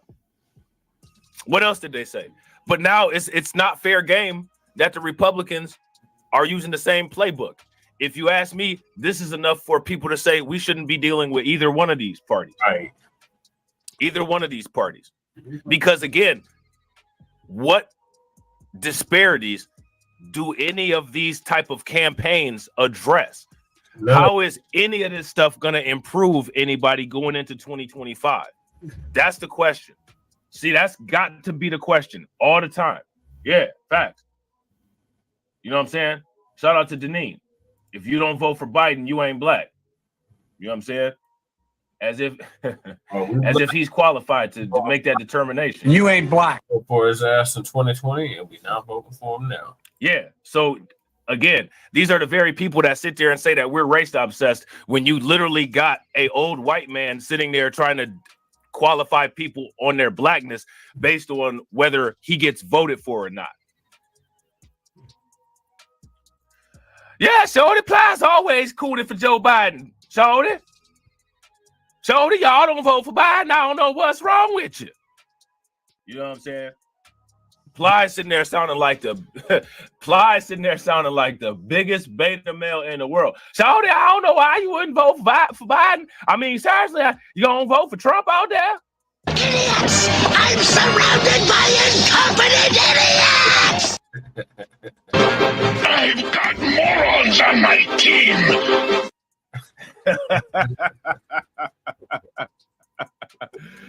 Oh, man. You know what I'm saying?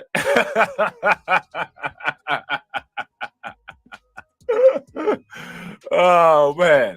In recent months, Trump allied groups have begun running radio ads targeting voters in largely black areas that push a raft of offensive claims as they seek to undermine support for President Joe Biden.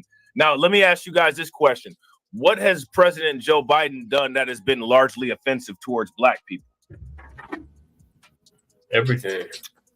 That's my question. I mean, the comment section should go crazy. We've been watching and making these videos. It's time for me to get set up for therapy, and I use this room as my office. But the desk is over here, and so forever. Shout out to DeAndre. Shawty, you like my Plies impression, Shawty? I'm glad you like my Plies impression, but you don't really like Plies unless you vote blue, no matter who, Shawty.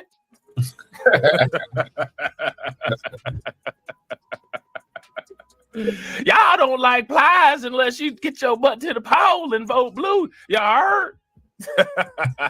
An idiot. You know what I'm saying? Who wants to go see him advocate for some politics? An idiot. You know what I'm saying? So dumb. You are really dumb. For real. Oh, you are so dumb. You are really dumb. For real. Thank you, Brother Dotson. Thank you. You know what I'm saying? Thank you. Brother Dotson had to sing it to make sure it sunk in. You know what I'm saying? You are so dumb.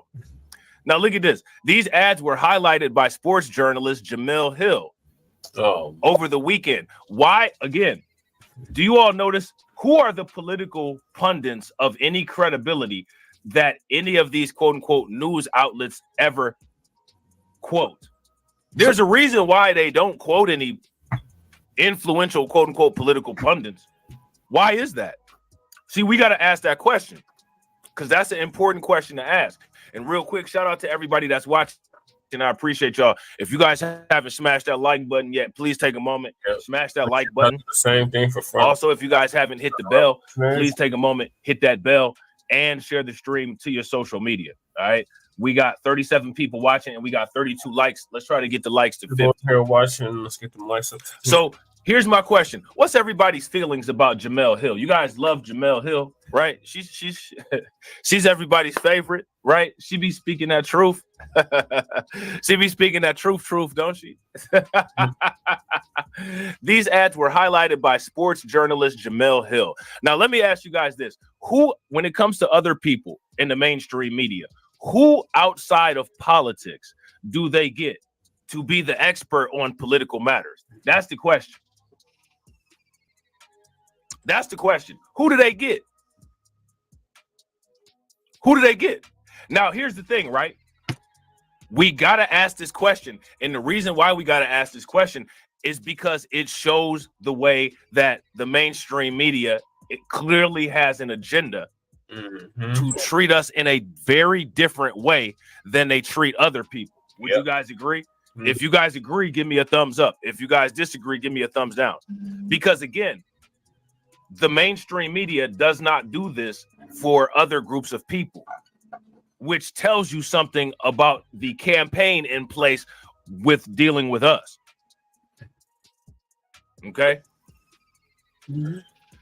These ads were highlighted by sports journalist Jemele Hill over the weekend during her coverage of the NFL draft in Detroit. If people don't know if people have heard these ads Trump campaign is running on urban radio, but they are wild, Hill wrote, as in wildly filled with massive misinformation sprinkled in with some bigotry. Now, again, literally the same as the Democrats, right? Literally the exact same as the Democrats. So now any information coming from any party should be called out. But what Jamel Hill is most upset about is she's upset that the Republicans had the nerve to use the same strategy that the Democrats are using. So that tells you whose payroll she's on. Hill didn't share an example, but a similar sounding ad called Our Communities was launched by the pro-Trump organization MAGA Inc. in March and scheduled for airtime in Georgia, Michigan, and Pennsylvania. The ad is a chock full of MAGA misinformation. In it, a narrator claims that Biden is, quote unquote, letting Mexican cartels pump drugs and fentanyl into our streets. Let me ask you guys a question. Is that misinformation? No. Let's stop right there. Is that misinformation? No.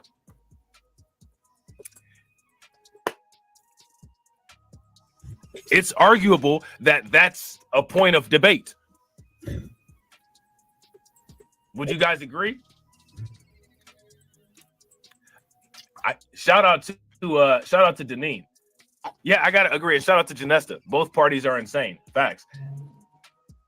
Deneen says, I want to hear J-Lo speak for Latino voters. I want to hear her make music for Latino people. That's what I want to hear. I want to hear her make some Latino music for Latino people. You know what I'm saying? The ad is chock full of MAGA misinformation. In it, a narrator claims that Biden is, quote unquote, letting Mexican cartels pump drugs and fentanyl in our streets, that he's busing, quote unquote, rapists and murderers into our communities, and that the crooks in Congress are handing our tax dollars to illegals. Again, let's just get the consensus out. Is that actual misinformation? No. If that's misinformation, give me a thumbs up. If that's not misinformation, then give me a thumbs down. I think that we about to see a lot of thumbs down. You know what I'm saying? It's hard to choose where to start with the corrections. I don't know if you can start with corrections, but let's check this out. Trump, look at this. Now, again, this is Democrat media. Trump has promoted racist generalizations of Mexican immigrants as drug dealers, deleters, and rapists from the moment he publicly launched his first campaign bid in 2015. Now, let me ask you guys this question. Is that true? And again, how did Joe Biden pass the 94 crime bill? Right. Shout out to Mike Mellis John. What's good with it?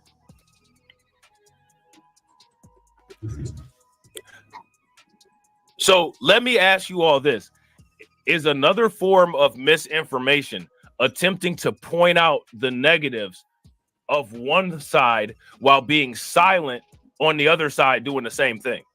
Is that another form of misinformation? Yes. Despite data shows immigrants tend to commit crimes at lower rates than U.S. born citizens. Now, let me ask you guys this. Would that possibly be because, as was stated by Mayor Eric Adams himself, in a lot of sanctuary cities, they don't record migrant crime? Mm-hmm. So there's no data. There's no data to back it up. So if you're comparing nothing to data that's kept on U.S. citizens, that's clearly going to show U.S. citizens committing more crimes. If you really want to be a CEO, want to be an entrepreneur, you should take the first step. Create the LLC. It doesn't really cost. No. Right? There's certainly no evidence the Biden administration is letting cartels pump drugs into the American streets, other than the fact that if you look at how certain immigrants are treated for other crimes and they just get put back into the street, then how do they get treated for this when it's found out? Right? And also, if we have these policies that are very lenient on letting people into the border, that means that they're very lenient on letting people into the border with whatever cargo they're bringing over as well, right? So again, where can we go to get an honest conversation about any of this stuff? But they're sitting here calling this misinformation. Now, when it comes to any of this information at all, both parties are going to twist the story to make things seem like a rationale to support either party. Would you guys agree? Mm-hmm. Right. Shout out to Mike Mellis-John. Facts. Mike Mellis-John says, of course they're low. They're barely reported. Facts. If you guys agree with Mike, give me a thumbs up. If y'all disagree, give me a thumbs down. That's exactly what I was saying. That's facts. In fact, there's ample evidence to the contrary, and despite zero-sum rhetoric about immigrants receiving jobs, privileges, and welfare benefits over American citizens, these claims keep being proven false. Where are they being proven false at? Where are these things being proven false at? Let me ask you guys this question. Where are these things even talked about? Who even takes a deep dive into these things? Where have you all seen these things be dived into, looked at, examined under a fine-tooth comb? Nobody does it. And honestly, nobody doesn't really seem like too many people care either. You know what I'm saying? The ad also pushed anti-trans bigotry, underscoring a phenomenon I've highlighted in the past. Trump and his minions are trying to spread their anti-trans agenda through Black communities. How do you guys feel about that? So the idea is just that Black people are quote unquote pro-trans. What does pro-trans even look like or sound like? What are we talking about here? Now, let me ask you guys this question. When it comes to these kind of discussions, what news organization, Fox or CNN, has brought legitimate Black pundits on camera or on a news stream, a news segment, to actually discuss these things? You saw The Hill, they bring on Sabby Sabs all the time. You know what I'm saying? I just saw a reaction video to Fox News. They brought on a content creator that is part of the Geeks and Gamers Network called Nerdrotic, right? But when do any of these organizations ever bring anybody who represents us on their shows? They don't. And the reason why is because they're not supposed to. They're never supposed to have an authentic Black opinion or Black voice, which is one of the reasons why we have to grow our platforms larger than theirs so that we can out-talk them and repeat our message to more people. Yep. And then once we become that big of a threat, and then they want to start having conversation with us, we deny them access. Mm-hmm. Would you guys agree? Yes. If you guys agree, give me a thumbs up. If you guys disagree, give me a thumbs down. People can sit there, you know what I'm saying, and act like this stuff that I'm saying isn't true or isn't legit. But if it's not true or it isn't legit, then why is it that we've been dealing with the same problems for forever? How long have we been dealing with the same problems?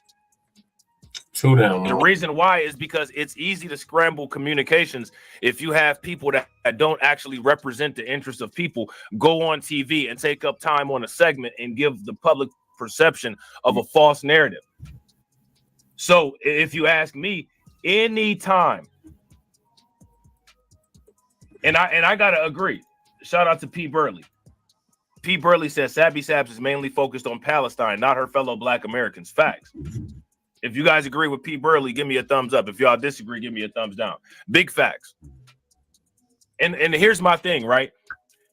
It's nothing wrong. There is something ideologically wrong, if you ask me.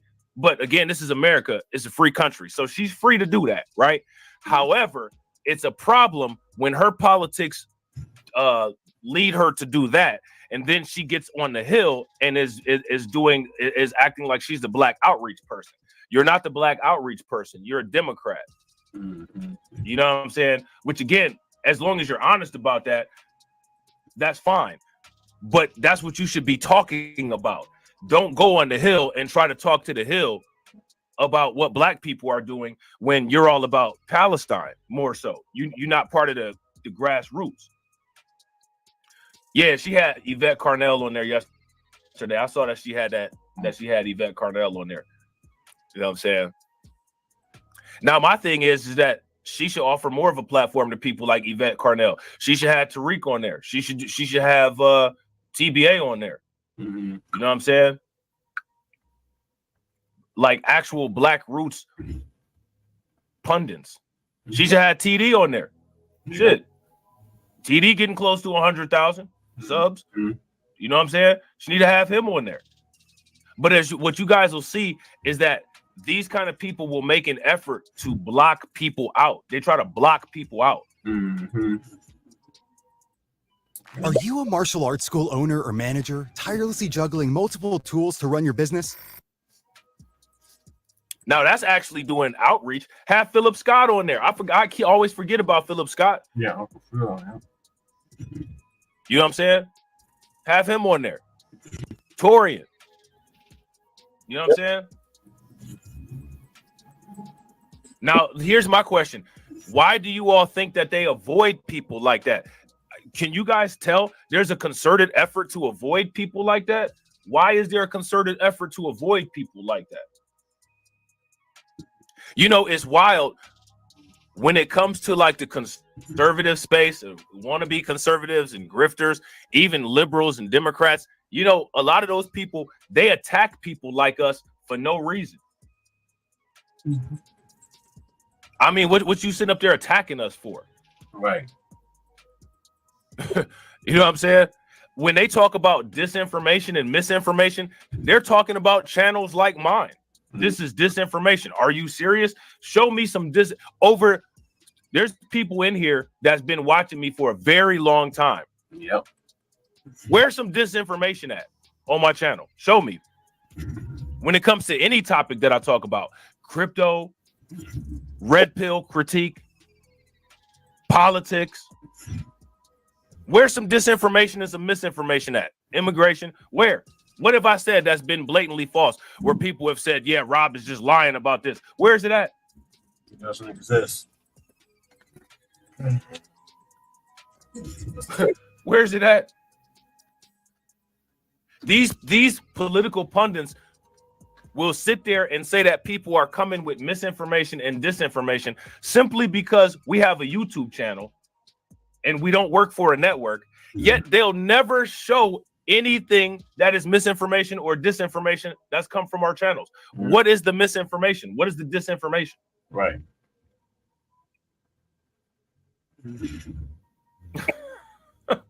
You know what I'm saying?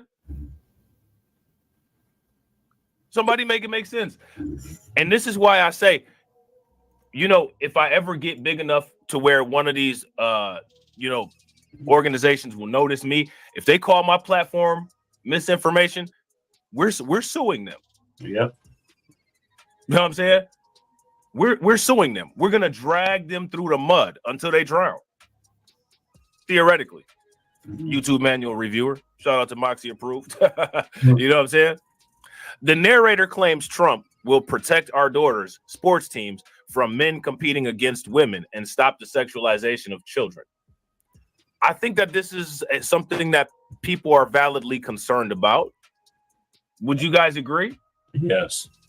I think that a lot of people are concerned about a lot of this stuff going on with the ability of children to make their own decisions about these life-changing surgeries without the consent of their parents. How many people are parents? How many people would be thrilled if their daughter, who is 6 years old, came home with a beard? I would. You know, I would. I'd be extremely concerned about that. You know what I'm saying? Experts who oversee women's sports have said trans people's involvement doesn't rank anywhere near the industry's top issues. And let's just say that Trump is an unusual choice when making the case against sexualizing children.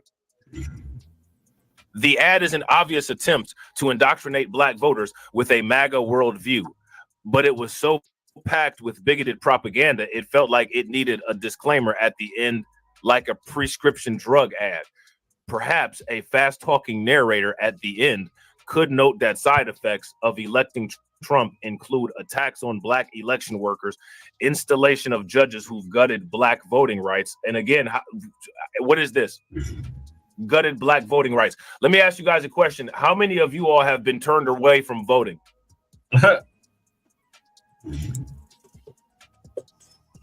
Shout out to John Guillory. John Guillory said, I would. I would. Have you ever been swallowed up? Have you gone through a time of swallowing? Swallowing, goggling. I would.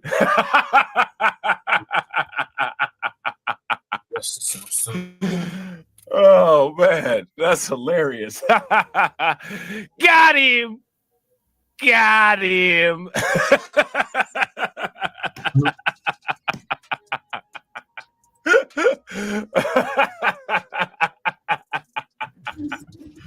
Oh man. Oh man, that's hilarious, man. Look at this. Accusations against largely black cities of election fraud, vows to shield police accused of violent misconduct. Now, this is one thing that's true, right? Trump believes that police officers should literally be immune to any type of punishment, even if they do something wrong. We all know that this is true. If you guys didn't see, check out the stream that Moxie Approved did last night. You know what I'm saying? Open association with neo-Nazis and white supremacists and a full-on attack on black history in schools and routine public attacks on black women. So, you know, again, what's interesting about this is that all of this is stuff that the Democrats have done as well.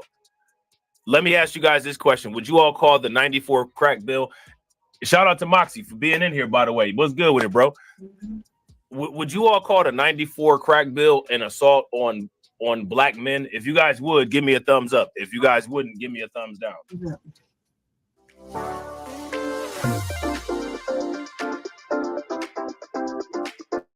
Oh shit, Lady Shea is animated. What are your thoughts on this, Lady Shea?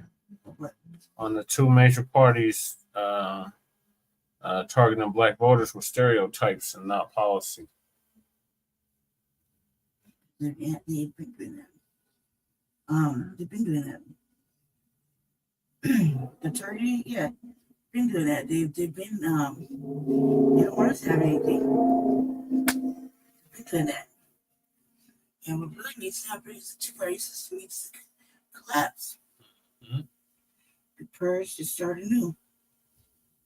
My opinion only. You know, my opinion only. I share that same opinion. I've been saying for the past 4 years that both parties can collapse. We don't give a damn. Yeah, I think it's kind of funny that the Democrats is getting upset with the Republicans for doing the exact same thing that they've been doing. Mm-hmm. It's just distraction, family, so we gotta stay focused. Thank you too, okay. Yes, that's all I gotta say. Alrighty. Yeah, so shout out to Rob. Appreciate his content. Been listening around for 3 years. Yes, it does. No disinformation, no misinformation detected ever. No, and he allows us to have think for ourselves as it presents the information. Right. That right there is one of the best things. Mm-hmm. You know, when you're allowed to have a discussion, even if you don't have an open chat, you're at least allowing to at least be able to use your own brain. Mm-hmm. You know, that's what I like about it. I think the chat channels certain things, challenges certain things, and it allows you to think for yourself. Right. Think. It's not legal yet. Yeah. All right, so moving along, we got here's why Ben Shapiro uses gag order to escape debate on Israel. So of course we're gonna be talking about Candace Owens and her getting the boot from what's that Turning Point USA, one of them stupid ass white ring platforms. So now Ben Shapiro's running interference. And he's trying to silence Candace Owens, speaking out against him and Turning Point USA and Citizens United and whatever other GOP nonsense they got going on over there. So I guess Sister Cabrera is gonna give us the update on this. No, actually, Mr. Like Truth is gonna give us the update on this. My apologies.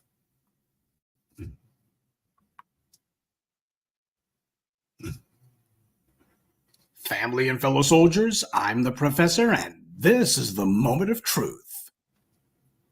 The fight to make Black people the face of anti-Semitism continues, and it's only intensifying, because attacking Black people galvanizes all the white supremacists across the board. Their religious, political, and ideological differences disappear when it's time to attack us. And a lot of people who apparently thought that they were on the team, that they had found a comfortable place under white supremacy, that because they had gotten a couple of bones from these racists, that apparently that meant that they were safe. Well, what they're finding out is, you better stay on that plantation. Yeah, we got Clarence Thomas and others saying, the problem is, if you decide that you're going to leave the Democrat plantation, you'll be punished. Well, the Republicans don't just have a plantation, they've got their own private prison, and they've made it where these little right-wing mouthpieces are the prison guards, making sure that the Negroes in their employ stay in place. Candace Owens has recently been brought in to get the business. She's been getting handled by her former right-wing pals, who she used to have nothing but praise for. What's happened most recently is Candace Owens challenged Ben Shapiro, her former colleague, to a debate. Apparently, they were going to be debating about Israel. And while Ben Shapiro and his pals were publicly making it sound as if they were getting ready for the debate and they were ready to do this, what they didn't tell anybody was that at that exact same time, behind Candace Owens' back, they had run to an arbitrator and said that Candace Owens was in violation of the contract that she had signed with the Daily Wire. And because she was, they say, disparaging Ben Shapiro and the Daily Wire, that they needed to have a gag order put on her. This is a gag order not by a court, but by a private arbitrator. Now, from what I understand, Candace Owens was neither alerted to this maneuver that Ben Shapiro was trying to do. She was not warned that this was happening. She was not advised about it. And to the best of my knowledge, from what I understand, she was not actually given an opportunity to be there. This was all done without her being in attendance. Now, keep in mind, this was not a court of law. This was an arbitration, which meant that basically both sides agree to have this so-called neutral third party as the one who calls balls and strikes when it comes to whether or not somebody's violating the contract. And even though this was not a court of law, I can still use the legal phrase ex parte is what this was. An ex parte meeting is when one side in a particular lawsuit is there, but the other side is not. Typically, if this was a court of law, you wouldn't have that. You can't just have it where one side is allowed to speak to the judge and the other side's not there at all. But this isn't a court of law. And Candace Owens should have known better. All that time that she spent denying that racism exists and saying that only the Democrats or the white left are racist, or only these little black race hustlers like Jesse Jackson, etc., just regurgitating the white rights talking points. And now she's being muzzled by her own pals on the white right, and she can't say anything about it. See what I did there? Now, ordinarily, this might be the time to say that Candace Owens ought to give some really sharp comments about these guys, but that's the entire reason that she's in this predicament to begin with. Because Ben Shapiro, apparently, he must have been the one, I guess, who chose whoever the arbitrator was, somebody who he could rely on to, in any sort of dispute, side with him. And now Candace Owens is finding herself on the receiving end of the white right's little maneuvers and all this stuff that they do when they're attacking people by all of these otherwise extra legal means, because they don't have the public support to actually cram down the people's throats what they actually want to do. So they got to do stuff like this instead. Candace Owens was a beneficiary of these people, and now she's one of their targets. But she did it to herself. And of course, you got a whole lot of these folks who like to consider themselves to be more or less ideologically courageous. They're saying that Ben Shapiro has now sacrificed his credibility with this cowardly move, but let's be honest. Did Ben Shapiro ever have any credibility to begin with? The racist rubes who listen to that clown, they don't do it because they think that he's objectively right. They listen to him because he plays to their own immorality, stupidity, and biases. He's nothing more than bias confirmation.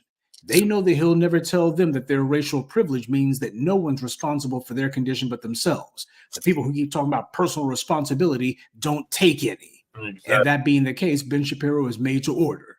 Shapiro simultaneously claims that there's no racism while pointing at Jesse Jackson or Al Sharpton and saying they promote racism. Never mind the fact that the conservatives, of which Ben Shapiro is a part of, and the white right that he's one of the main mouthpieces for, one of the main big mouths for, these people on a near daily basis have another scandal about some racist stuff that they have said. And yet Ben Shapiro doesn't feel as if there's something wrong with that. You never hear him saying, but you know, with all these instances going on, this is definitely a definable pattern. You can't exactly deny that kind of thing. And when you have a situation like this where it's intellectually dishonest for you to decide that you're going to paper it over. And that being the case, we got to be honest about ourselves. You know, maybe the left can be biased, but we can't. We got to be honest. He never does that. Instead, he just flies right by it at 1,000,000 miles an hour, or he just ignores it altogether. Ben Shapiro was the champion of telling college kids that facts don't care about their feelings, and that they need to get a thicker skin, start being adults, stop being snowflakes, and that the college campuses have to be free fire zones for offensive ideas, and that nobody should expect to have their feelings spared. Well, that's what he was saying before the campus protests of the last few weeks. Now, the same Ben Shapiro, when talking about college campuses, he's not talking about, well, the college campuses have to be free fire zones for offensive ideas. That's how we arrive at truth. Instead, he's saying shut down any sort of speech that he doesn't approve of, because the young people are saying things he doesn't like. And they're doing it in numbers large enough that they simply cannot be ignored. Now, when it was Ben Shapiro and his racist pals like Ed Blum spewing anti-Black rhetoric, defending and propping up anti-Black violence, Ben Shapiro was the one saying that that shouldn't be a problem for anyone to hear, and that if you don't want him to talk like that, well, young people need to understand they're being snowflakes. Only a coward is afraid of words.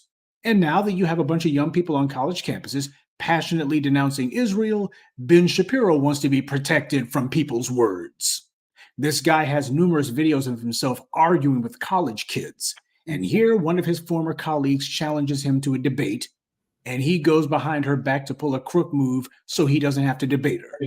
That tells you everything you need to know about what Ben Shapiro thinks about the stability and about the credibility of his own so-called views. If Ben Shapiro didn't want to debate Candace Owens, all he had to do was simply say, I don't want to debate her. But of course, this is a guy who likes to pretend as if he's some sort of genius. So here he is, the guy who claims that he doesn't have a problem with offensive speech because he's not a snowflake. And Candace Owens says some mildly critical stuff about Israel. As far as he's concerned, she needs to be gagged. She needs to have her hair cut off.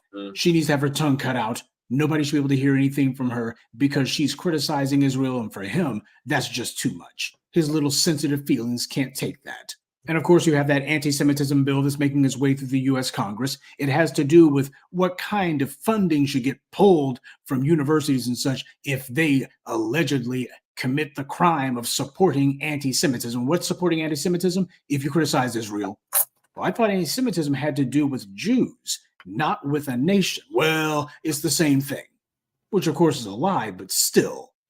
This is what's going on right now, and you can bet that Ben Shapiro is in support of that. I've told you for the longest time there was an obvious reason why the Democrats have not been doing anything about all of the laws regarding curtailing of free speech that the Republican states have been passing. Attacking books, trying to weave slavery as a good thing into the school curriculum. Why have the Democrats not been doing anything about that? They're showing you why. The Democrats were the ones who went whole hog and said, we're going to make sure that you can't criticize Israel because there's a greater principle at work here. Both the Democrats and the Republicans have an anti-Black agenda that they're trying to pursue and preserve. And now with the criticism of Israel reaching a fever pitch, we see that neither party wants so-called free speech at all. And the white right is now being hoisted on their own petard, if I may use that antiquated saying. These are the people who are claiming that you can't say what you want to say on college campuses. Free speech needs to be brought to college campuses. And now you have red state governors like Greg Abbott who are doing everything that they can to make sure that college people cannot speak at all. The white right can't deny that what they've complained about as being a snowflake is now being protected by the GOP. They can't deny that anymore. Ben Shapiro's going overboard to do all the things that he used to tell the white right was wrong. That's because nothing that he cared about was being criticized or otherwise brought in for abuse. But now that it is, all of a sudden, he's saying, let's shut everybody up. Free speech be damned. For the lurkers and trolls who try to tell us that Black people need to side with the Republican Party, this is what you're saying to side with. And by the way, this does not mean that Candace Owens is any sort of hero. That's the last thing she is. She spent all these years bragging about her being an immigrant and how that makes her higher and better than Black Americans, and how her immigrant culture was superior to Black American culture. And she knows full well that the white right uses the word culture as a euphemism for race. That's a little code word. When they say that not all cultures are created equal, what they mean is not all races are created equal, and Candace Owens played right along with it. She echoed all of their little talking points. Well, times like this, she needs to call on her islander kinfolks to help her out. After all, they stick together, right? They have a long track record of standing up to these white supremacists, right? Nope. And when Candace Owens calls on them, they'll answer because they support her and all the grimy stuff that she's been saying, right? The white right and their bootlicks empty talking points are getting put to the test, not by the censorious left that they complained about, but by other right-wingers. And of course, because these guys are all a bunch of moral frauds and intellectual cowards, they're not going to be pointing at themselves and saying, you know what, guys, this exposes that we have a hell of a lot of problems that we've been denying, and we need to go ahead and root out these problems. We need to go ahead and get rid of the rot. No, instead what they'll be saying is nothing at all. They'll be trying to dance around this. Not only has Ben Shapiro been exposed for the liar and intellectual coward he's always been, but Candace Owens has also been exposed as a lousy judge of character. That's the reason why she's trying to slither her way back over to the side of black folks. She's trying to slither her way back into this corner, but she's not going to admit that she was wrong, and she's been wrong for a very long time. That's how these guys operate. When they predictably get their butts in a crack, they want to come run into black folks, but not have to admit that they were wrong. At no point are they going to say, I was wrong. Oh my God, I got a lot to atone for. Instead, it's going to be, well, I wasn't really wrong. Just like Omarosa, the hood rat that sat by the door. And now Candace Owens can be added to that pathetic little list. Of course, Candace Owens is a lousy judge of character because she doesn't have any to begin with. For the longest time, there's been many of you who had wanted me to do a video about Candace Owens. For many, many years, we've had people ask me, Professor, why don't you go ahead and do a video about Candace Owens? How come you don't say anything about Candace Owens? You need to call her out. You need to challenge her to a debate. All those people who spent years saying that. Professor, why don't you debate Candace Owens or something? You want to know why? Because she would run from me the same way that Ben Shapiro's running from her. So you can go ahead and take solace, all of you people who have been sending me messages like that for years. All of you people who have been saying, you know, somebody needs to shut Candace Owens up. Well, that's exactly what's happened. Good day and be one. I'd like to take a moment to mention some of our contributors. Nico, Mulba Darwulo, Robert Dodson, Hildman Gallo, and Kevin Harrelson. Salute to them and thank you to everyone for listening, liking, and sharing this message. Black empowerment only exists because of you. Yes, that's right. So we got Sister Deidre in here. Lady Shea, what are your thoughts on Ben Shapiro using gag order? Maybe just put one around his own mouth. They flagged me for this video too. They said it was promoting nudity because Professor Black Truth had a thumbnail of Candace Owens with a gag in her mouth.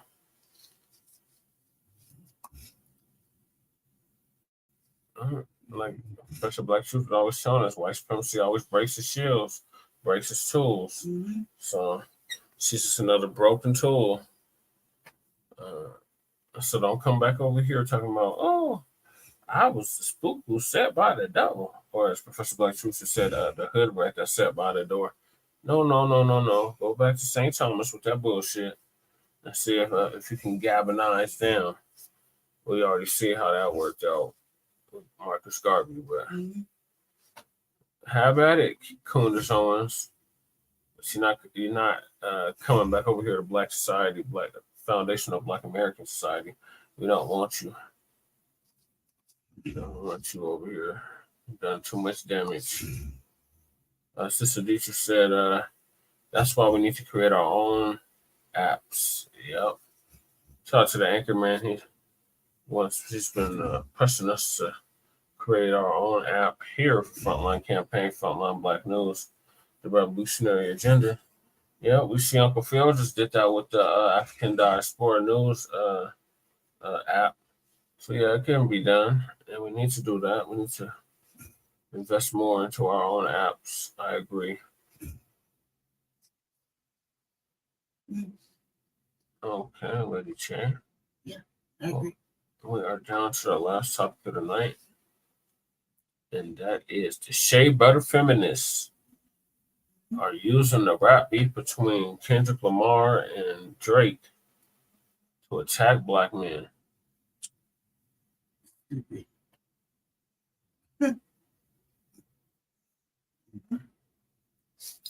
Family and fellow. So again, that's our good brother, Professor Black True. Shout out to Professor Black True. Yep, he sure did. Yep, he sure did, sister.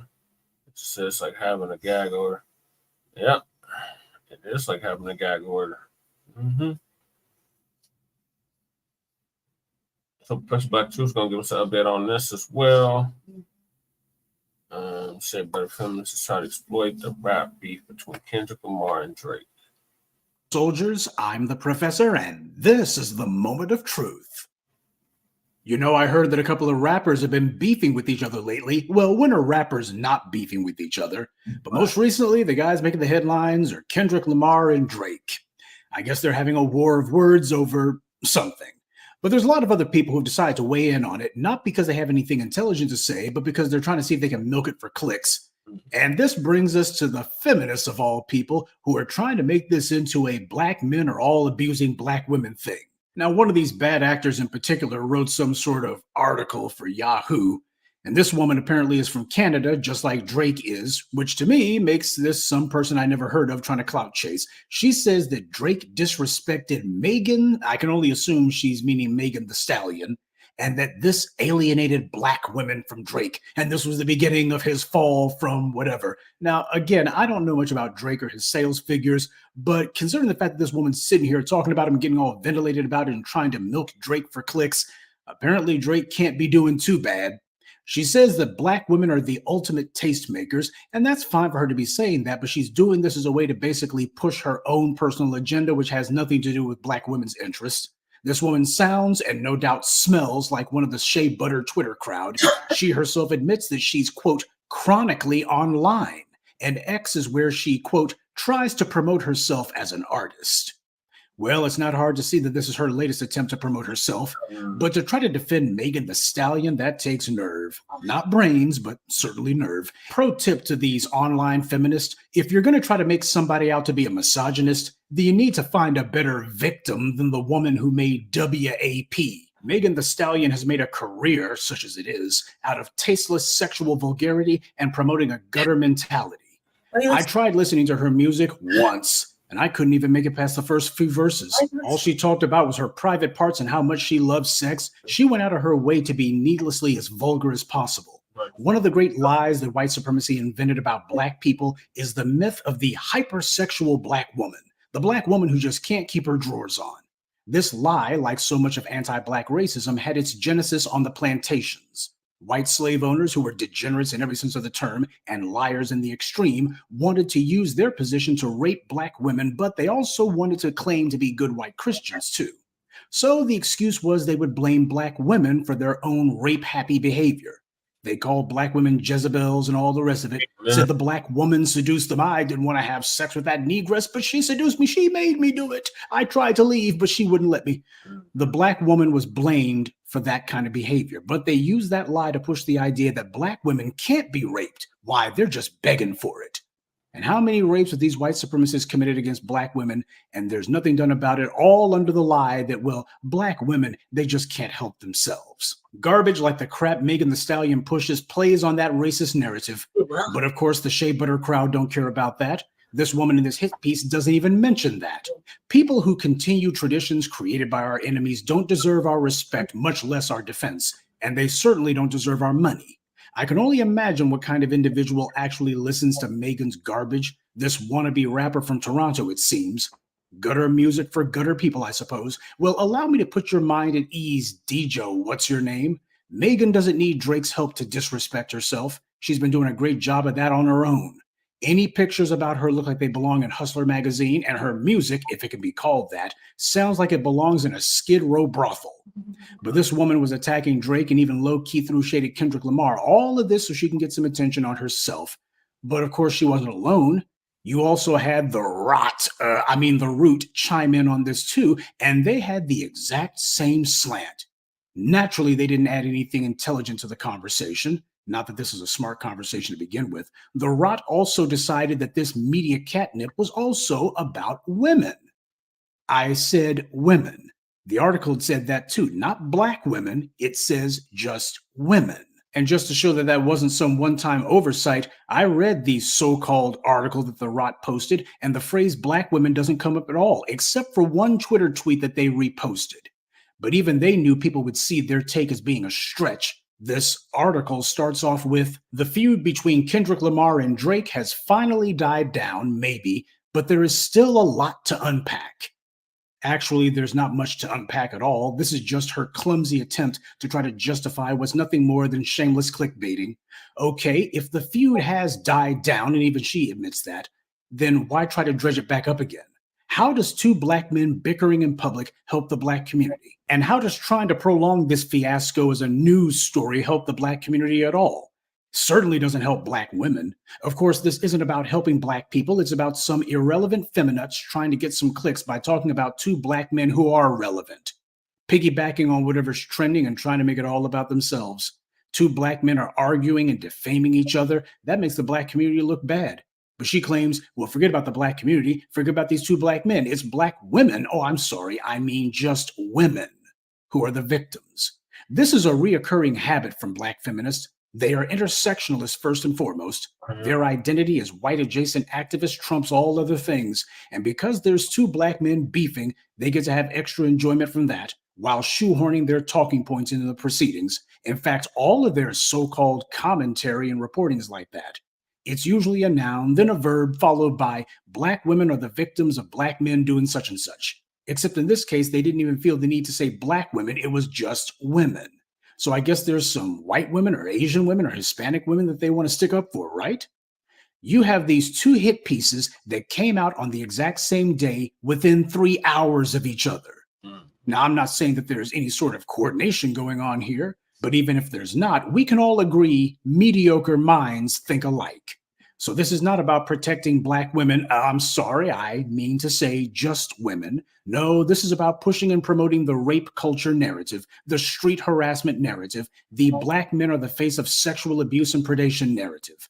And it's no surprise that this nonsense is being platformed by the Rot. These people cheerlead for allies and speak up for everything and everyone except black people. The Rot is a white media sock puppet, and it acts like it. Their slant is approved of by the very white media people who own them. Drake and Kendrick Lamar are not what's important here. What is that the white media takes advantage of situations like this to make black people look bad, and these bootlicks take advantage of it to push some asinine gender war and their own pathetic would-be self-promotion. Now, as you should all know, and as I've said countless times, I don't care about entertainment or pop culture. They're toilets run by the white media. But I do have to occasionally dip my toes into those putrid waters, even if only to throw rocks at people, because I know that you care about those things more than are willing to admit to it. I want my people to disengage from a media that's constantly trying to trap your attention and not offering you anything that empowers, honors, or magnifies you. I don't know Drake or Kendrick Lamar well enough to praise or condemn either one of them. Their rap careers and their beefing are both meaningless to me. But when you decide to center your life around entertainment from the white media, it makes them think that they have an opening to influence your views on things. They use whatever's trending as bait to lure you in so that they can push their talking points at you. Everything you see and hear in so-called pop culture is nothing more than a delivery mechanism for their garbage ideology. Poison in a candy coating. And some of you will consume it. The best way to prevent that is to disengage from these things, or at the very least, seriously reduce your consumption of the music and imagery that the white media pushes at you. And if you can't do without your favorite rapper, then that says a lot about you. This is not about hating on anyone. It's about developing a mentality that doesn't allow for these bottom feeders to try to slip their putrid anti-black racism at you. Look, we're going to have to get serious about our interests sooner or later. We're going to have to. So you can go ahead and do it now, or you can do it later, but you're going to have to do it. And that means a lot of the things that you've been conditioned to hold on to and follow after are also going to be left by the wayside. Even if you believe that there is a domestic violence angle here, do you truly believe these angry harpies even care about that? Tarana Burke was told about Harvey Weinstein, and she wanted to know why it was her job to go after white men. That lets you know everything you need to know about what these black feminists really think about black women. I'm sorry, I mean women. This irrelevant wannabe rapper in Toronto is jealous of Drake's success, and like so many others, she's hoping trashing him will ingratiate her with some white music executive somewhere. Music is a tough, ultra hyper competitive industry where there's so much competition, it's virtually impossible to break through the noise and get anyone to notice you unless you're extremely skilled, extremely lucky, or you can get the white media to give you some publicity. We can see which path this woman took. And the same goes for the rot owned by a white media company, and the soulless Negroes who toil in that white media plantation are constantly trying to audition for some other white media outlet somewhere that might actually pay them enough to pay their rent. This is why I hate so much of the white media and the stuff that we see put at us in general. This is why I stopped watching TV and haven't really seriously listened to music since the 90s. I wish I was making that up. I was still young when I disengaged from that toilet. So on the one hand, you have rappers whose beefing is at best a pointless distraction, and on the other hand, you have clout-chasing feminists auditioning for a higher rung on the white media ladder. Neither one is worth our attention. So wouldn't it be nice if we stopped giving it? Good day, and be one. I'd like to take a moment to mention some of our contributors. Rashawn Izu, E-Rock, Earth Angel, Rod Spade, and FBAK. Salute to them and thank you to everyone for listening, liking, and sharing this message. Black empowerment only exists because of you.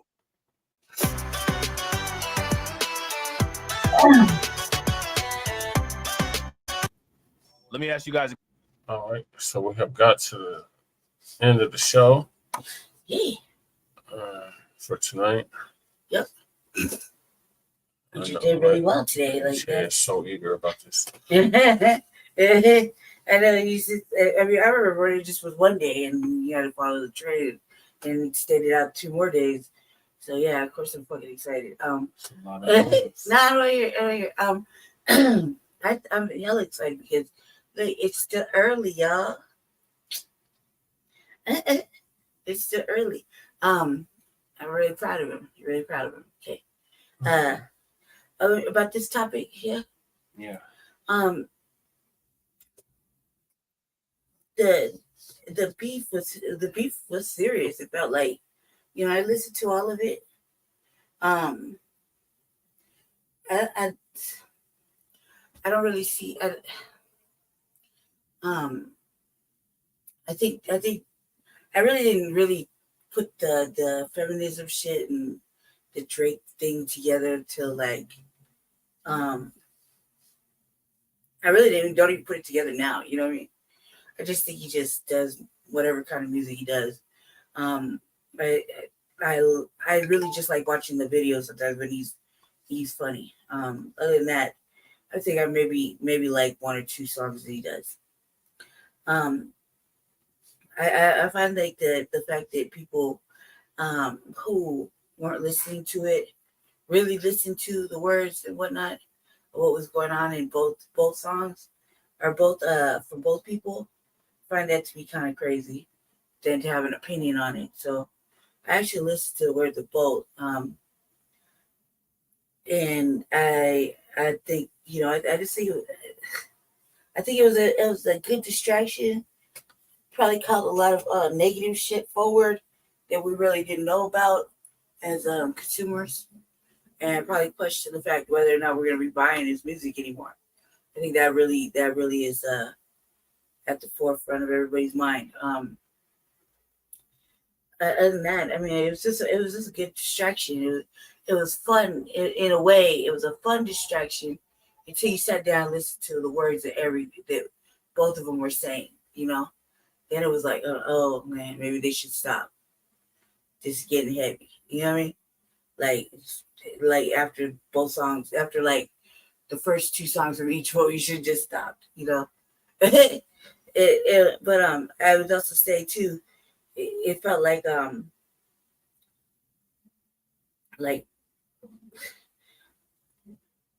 what it kind of made you think about what happened to Rick Ross. You know what I mean? Like he was there too for a minute.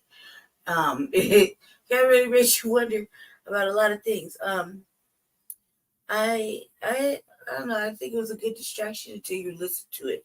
Until you really sat down and listened to each what they were both saying.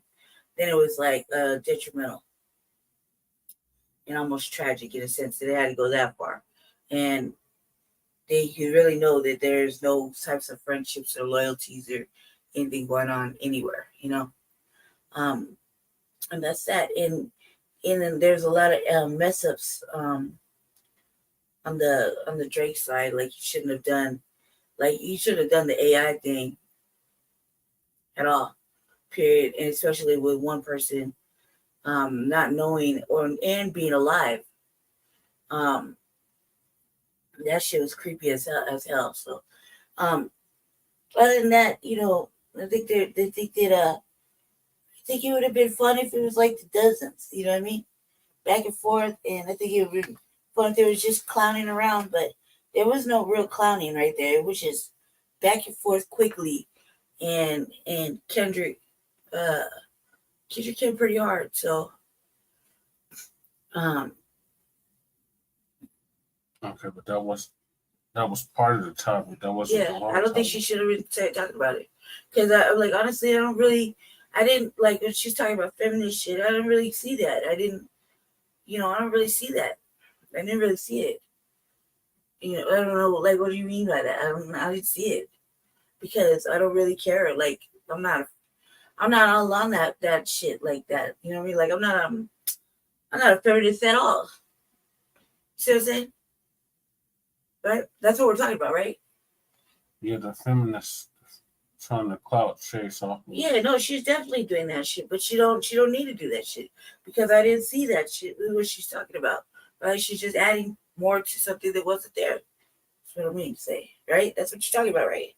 Yeah. Now to answer that correctly? Yeah, Shea, but the feminists try to exploit rap beef. Yeah, I mean, I think she's taking it way out of context because Kendrick kept saying that he thinks that Drake hates women. You know what I mean? He thinks Drake hates black women, period. Or something like that, something to that effect. That's an opinion that Kendrick had, right?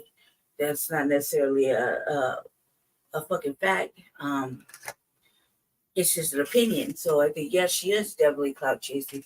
And she didn't have to put an opinion on it. She didn't have to write an article. So I do think so. What you say? She said, honestly, I don't follow it. I've been helping some of my clients with getting the runaround with rental assistance. I have real people with real problems. Yup. What is that? She's just saying I can't hear you, Jesse.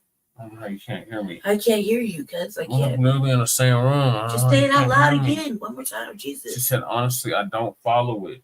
She's saying she doesn't follow what we're talking about right now. Yeah, I didn't either. Like, it was just brief. It was like, I think it would have been more of a entertainment if it was like, like more fun.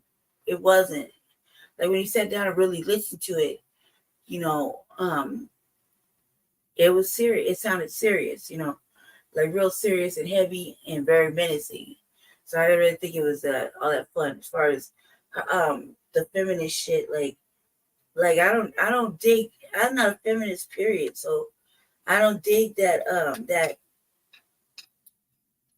Well, let me take that back and say it like this. In the regular format of being a feminist, I wouldn't consider myself one.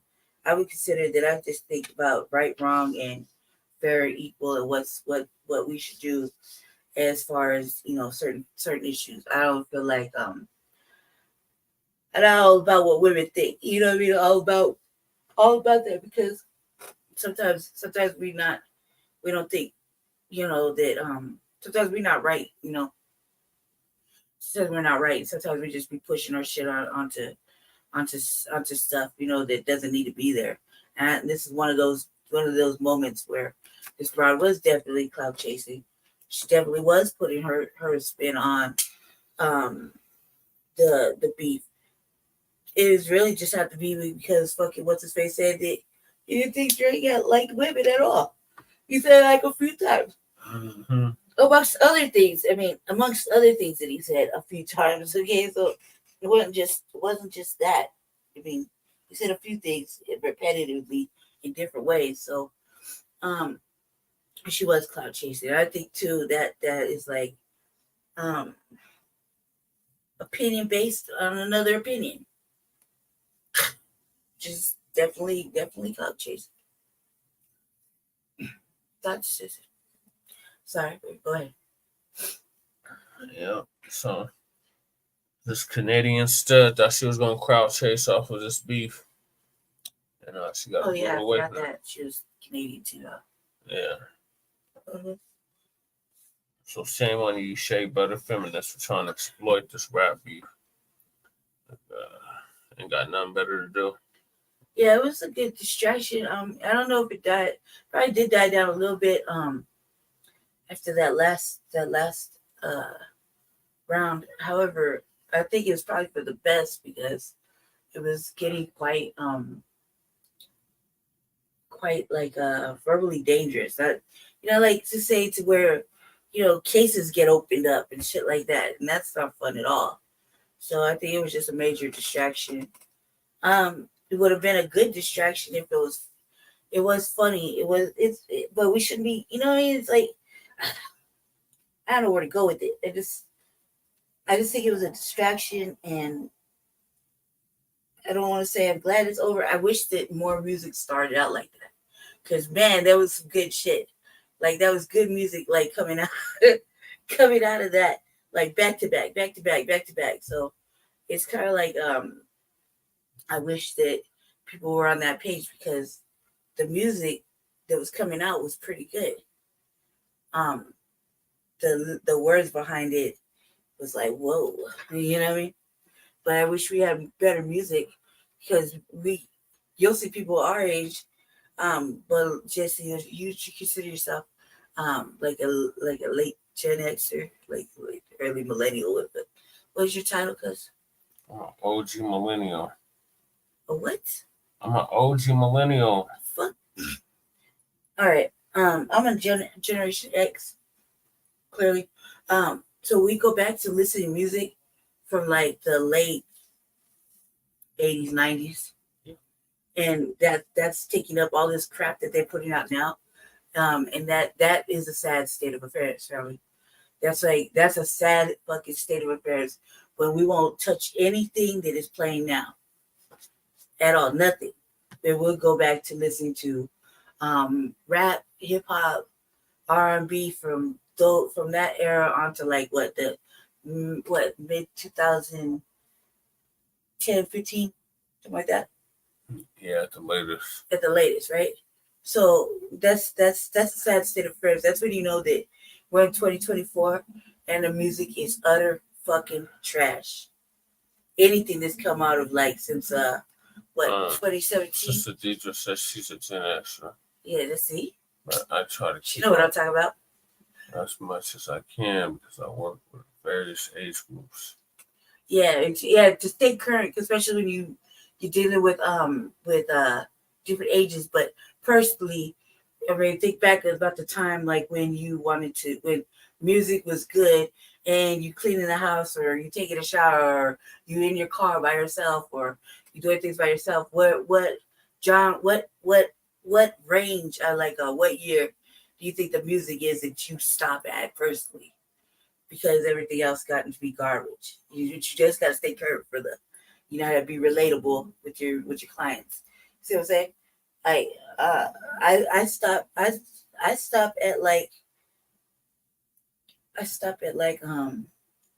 what is it, late 90s or late 2000s? I don't really listen to Mary J. Blige anymore. And I love Mary J. Blige. She says you are absolutely correct. Music was good, but we have to read between the lines. Nah, like I can't get down like some of this. I see videos too, and I see these are like they making brothers look like weird ass, gay ass, alien like ish. They're like, I don't like that shit. I'm like they make brothers look real gay now. These videos, and then you get these images in your brain. You looking at brothers on the street, and you're like, I don't, I'm committed, but I'm looking at brothers, and I'm like, God damn, man, like this isn't attractive. I don't even know how you get any girls. You know what I mean? How do girls even feel attracted looking at this? And they're making everything very, very homosexualized, very weird, alienish. It's kind of like it's just I don't know how anybody finds any kind of anything good in this shit. They doing and the women is like women rap is very very mannish, very masculine. I'm not gonna lie though, you know, when I need to feel like I've been feeling down, I've been feeling beat up by the world. Like if I felt like taken for granted by men or just this like absolutely shitting on. Yeah, I'm gonna throw on some real ratchet shit and try to inspire my power back. I'm not gonna lie. That is, I think that's a natural thing. I want to feel like I want to feel like I have some control sometimes over my feelings or sentiment or my emotions when the world is beating up on me. That's a reality. Sometimes I'll listen to some real ratchet shit just because I want to feel prettier, attractive, or whatever, because I don't feel it sometimes. However, I don't think I would listen to this shit all the time because it gets in your brain, and then you start acting and feeling and talking very like ratchet, very mannish. You think you could boss up on a dude. These are the kind of things that it's almost intentional brainwashing, programming. Yep, it's called normalizing. Yeah, normalizing. That's right. Who said that this weekend? What we listened to, they were saying that we shouldn't let things be normalized. Oh, Mike TV. Mm-hmm. Yeah, shout out to Mike TV. Yep. Is that? I also think too. The music, these young people now, first of all they're putting a lot of white people on, and that's kind of changing the culture. And tethers. A lot of tethers. I'm sorry, my inhaler didn't work. They're putting a lot of white folk on that's changing the culture, and they're intentionally changing the culture. And we're getting excited about not us personally, me and Jesse, not us, but they Black folk are getting excited about these white people coming and changing FBA culture. I'm gonna put it like that. And that's wrong. I just showed it perhaps maybe a few weeks ago, almost a month ago, when I did my not the other day when I did the RVA, but the last one before that. I showed it how a white man was saying he changing the culture. And so we're not being deliberately protective of FBA culture. I feel like music wise, I feel like we need to protect it more than what it is. And then keep in mind, these white folk are just they're coming into the music and their culture vulturing. Mm-hmm. And that is another case of people like Vlad and No Jumper and all that shit. But in the music, and they get to have opinions, and they seem like they're in the know. And I don't watch Vlad because we know that. I'm just talking about this for fast, so I'm gonna get off the thing. The only one I was just said, it only has like 2 sentences about this. We don't watch Vlad because we know that everybody goes to jail when they watch when they get on his shit, right? Mm-hmm. That was like the main statement. Sister Dietrich said, to what extent some of these women are degrading themselves. Yeah, because I'm saying they do not gatekeep. Yep. Because we do not gatekeep. Yep. We are losing our generational wealth on purpose. Yep, very much so. Yeah, very true. And that's what I'm saying. Like, I probably dabble in some of that. I don't have, like, if I look at my playlist right now, a lot of my playlist is just older rap, older hip hop. I'm more of a southern rap fan, southern R&B. I like a lot of southern music. I like West Coast music. I'm from LA. And I like R&B, mostly R&B, country, gospel. And when I sing, I sing in country and R&B, right? But my thing is this: I think that when I need to feel, and this is a normal thing, sister. This is like, man, I feel beat up all the time by the world. You know what I mean? And my confidence be getting low. So sometimes I have to feel like I need to build myself up again that day, and I'll put on something that will inspire me to feel like I'm getting my power back. Oh my God, I just dropped a tear. You know what I mean? Because it is like that. But I don't listen to it like daily or religiously, just for that moment, because like anybody, I'm a very sensitive woman. And I've been sensitive like that since I was a little girl. So, it's hard to be a hard all the time when, the world gets at me regularly. So, I feel like sometimes that I might need that little inspirational song or two, and then it'll put me back to feeling better about myself. But I would not listen to that shit on a regular basis, because I've seen people listen to it and then turn around and think they just so big and bad and try to punk their man. And then their man leaves. You know what I mean? Because a man don't want we think a man doesn't want another man to be with. Right. Okay. But they're pushing this homosexuality shit on us stuff. And we're looking at men like, how this is real gay. Even the music, like the music looks very, very gay. The videos are like, men they don't look attractive.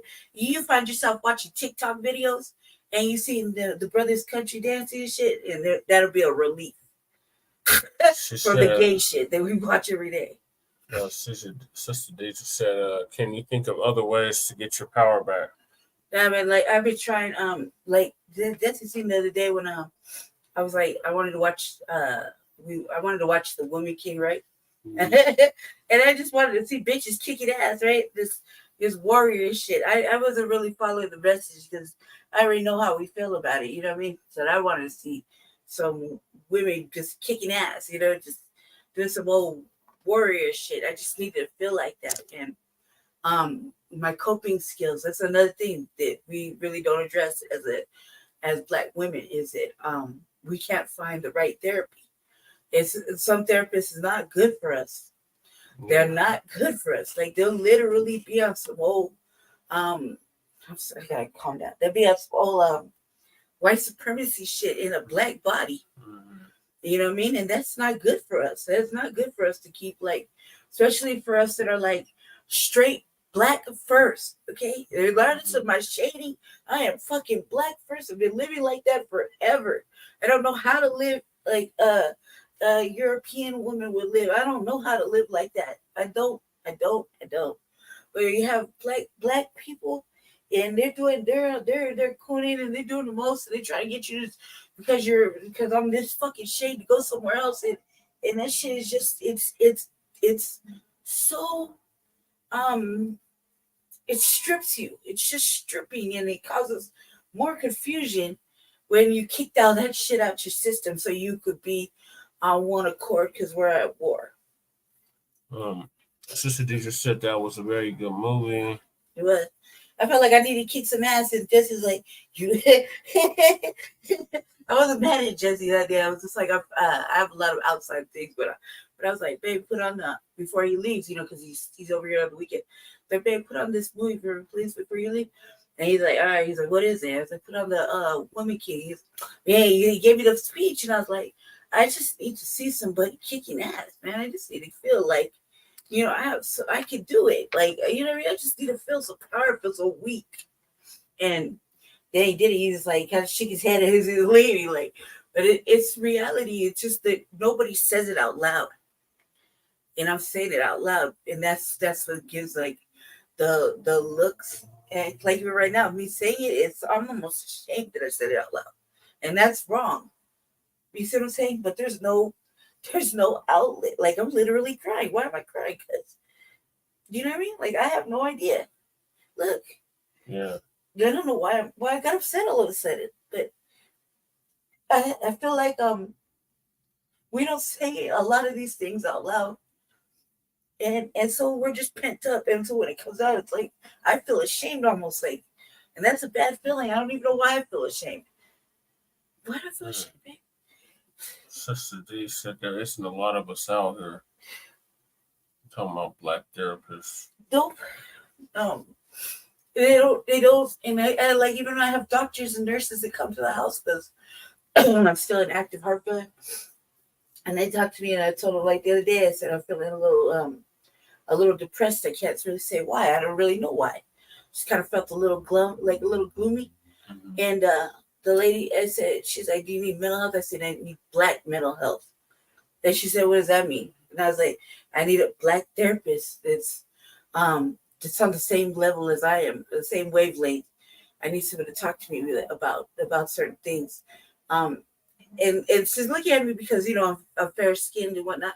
And I was like, it's just too complicated for me to get into with you. She's obviously white, you know, and I feel like this. There's only so much we could talk about with them. And there's not, we need people that are like us, that are like Black first. They kind of live in that mindset every day, that don't do the inclusivity hand holding shit, so that we can fucking actually get some shit out and work through it. Because I feel like we're not getting the help we need. Mm-hmm. We're not getting the help we need. And it sits an hour fucking at a time. But that hour at a time is very serious. I only used to do my show for just therapy's sake. I didn't even share it, remember? If you ever really watched the R&B, the RVA, it was just therapy for me, because I couldn't find the right outlet and to get all this stuff off my chest. So I would do the RVA and be exploring different topics that are, you know, mostly Black related, or they had to do with making Black people think about what's happening, and to get that off my chest as therapy. Now it is what it is, you know what I mean? It's evolving, but I feel like we especially women, and I can't leave men, because men are the worst stuffers. They stuff everything, but they stuff all their feelings.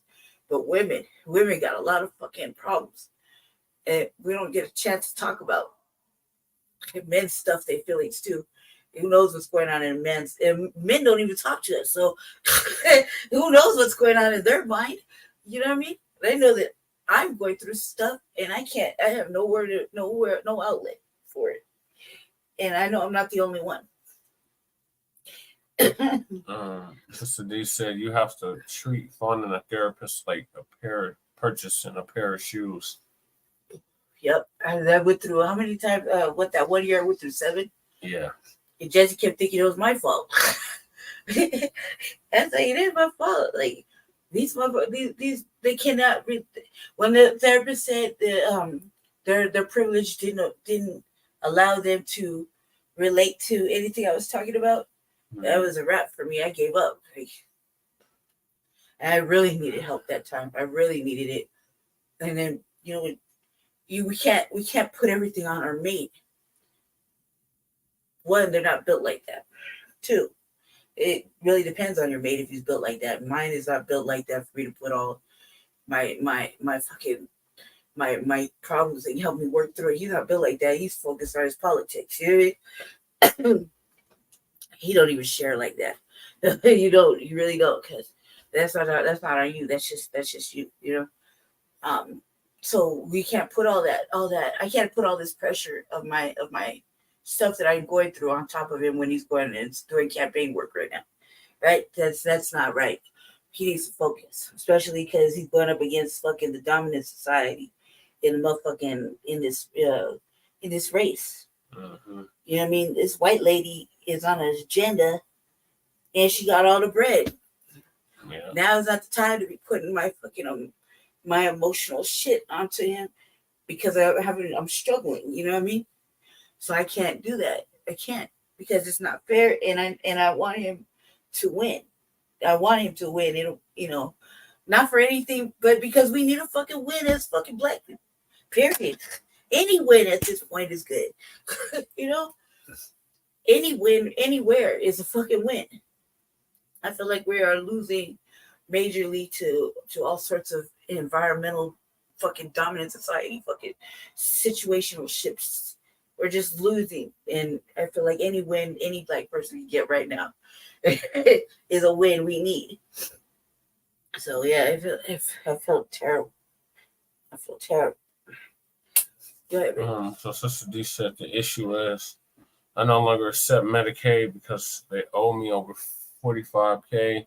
See? Private pay only. I have bills too. Yep. And I only do sliding scales.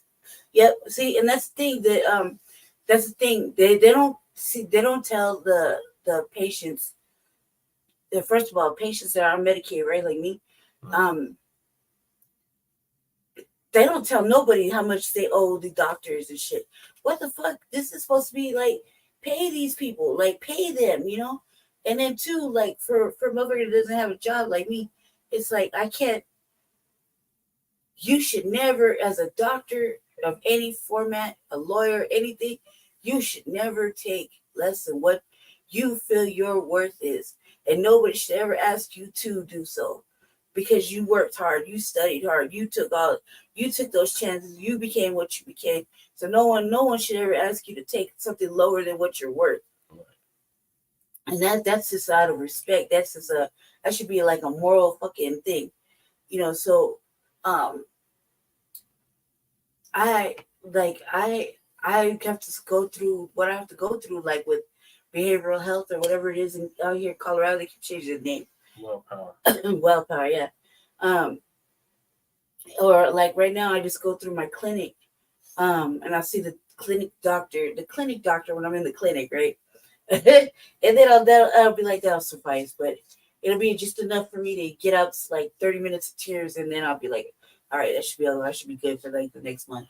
I don't really get nothing resolved.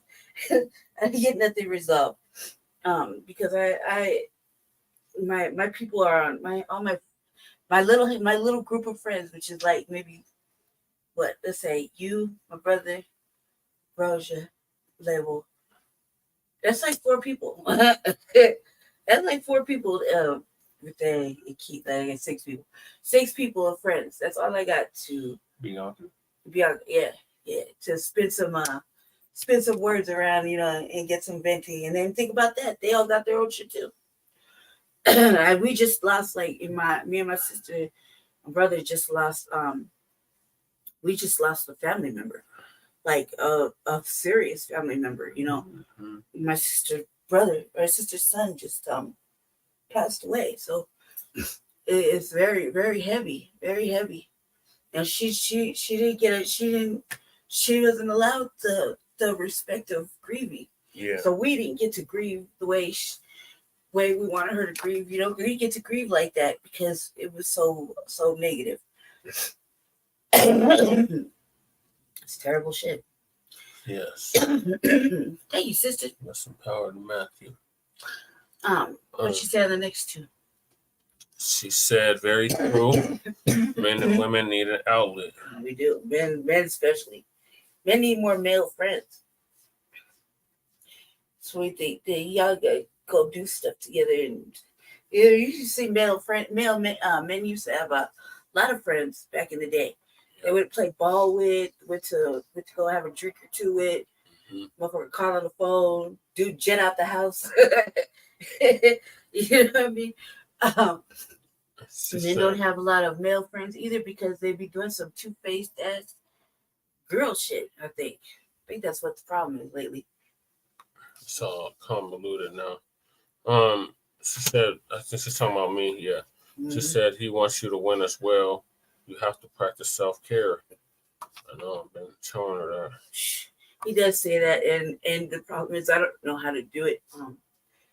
I've been one of those people that rather take care of other people than look at myself and take care of myself. So, like I did the RVA the other day, and kind of made a little declaration that I was going to start doing for me. You know, like putting my show first because, well, not before us, but just putting more work into my show.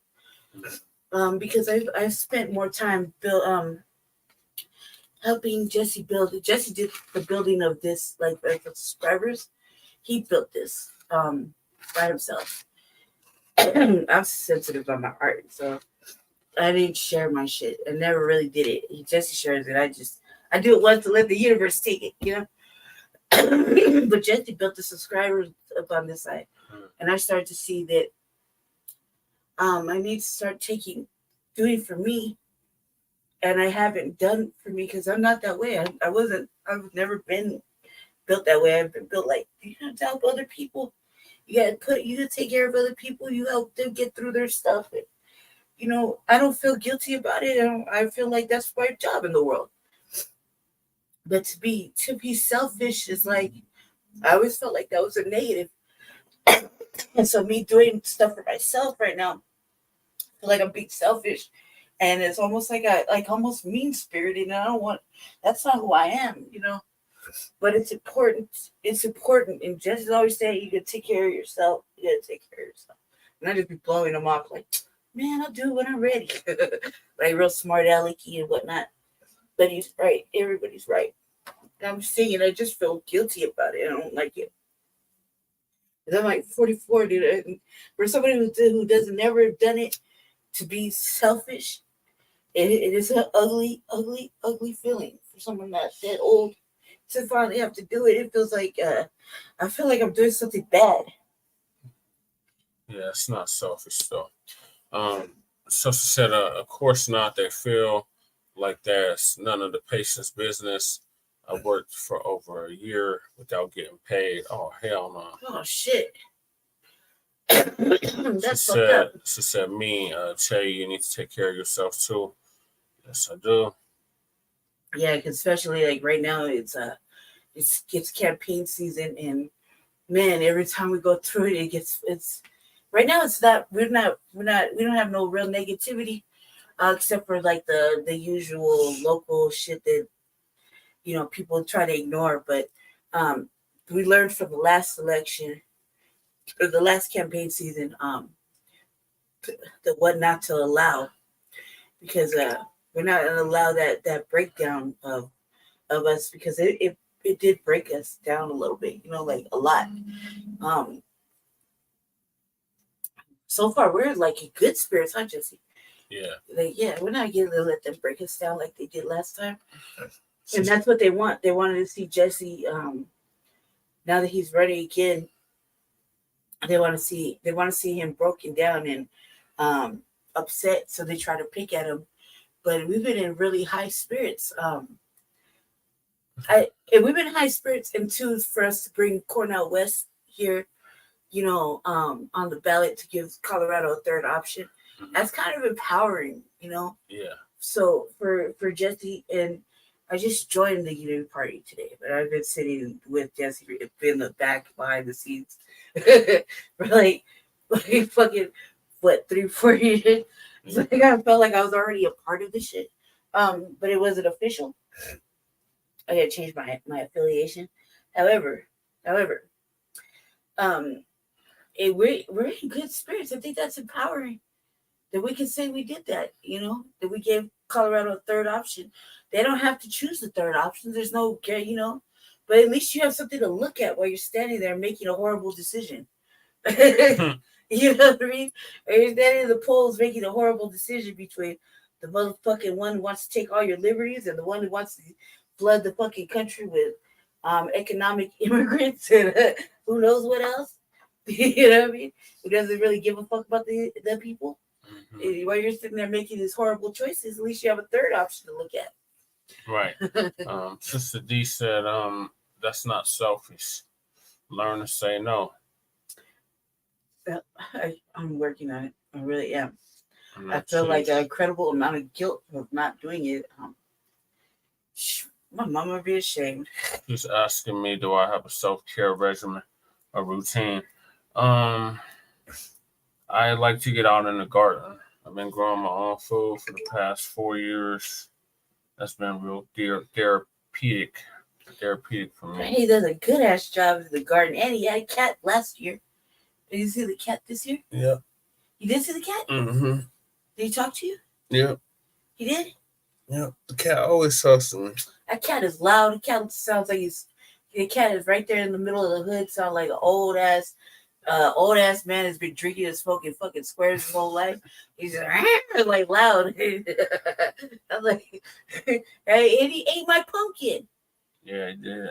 He ate my pumpkin last year, little fucking old calico ass. I think that was the squirrels. That way, he was complicit. He's supposed to be guarding the yard. Just like cats. I think that cat belongs to the garden, because we tried to take him home and he didn't want to get in the wagon for a long period of time. Yeah. He's an outdoor cat. The cat is in the garden. Straight feral cat. At least he let you pick him up, though. Yeah.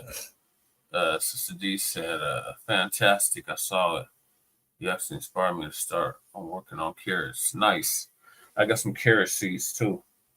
Yeah. The garden, man. He comes out he comes out of the garden. I was gonna ask him too before the show started. I was laughing. I forgot. He comes out the garden with red undertones. It is beautiful. And then he goes out the garden, but the garden looked great. It's all clean and it's like even. And this is not just your plot. You take care of like 2 other plots too, right? No, I just take care of mine. You take care of the Dr. compost. Oh, yeah, I take care of mine and Dr. Avance. So sometimes Miss Diane, she asks me to water it or something. Uh-huh. So yeah, I guess like 2 or 3 plus. We got these community gardens over here in my area, and I've been really sick. But now that I'm gonna be able to move around again. Come Tuesday, I'm so excited about this. Yes. I'm breaking out of my prison. Yeah. I've been imprisoned in my house for like that's how you do it. A year. I want to go and open up the 2 in my neighborhood, and get people over there to do it because I think that's really good. I think that you gotta get the babies out there too. Yeah.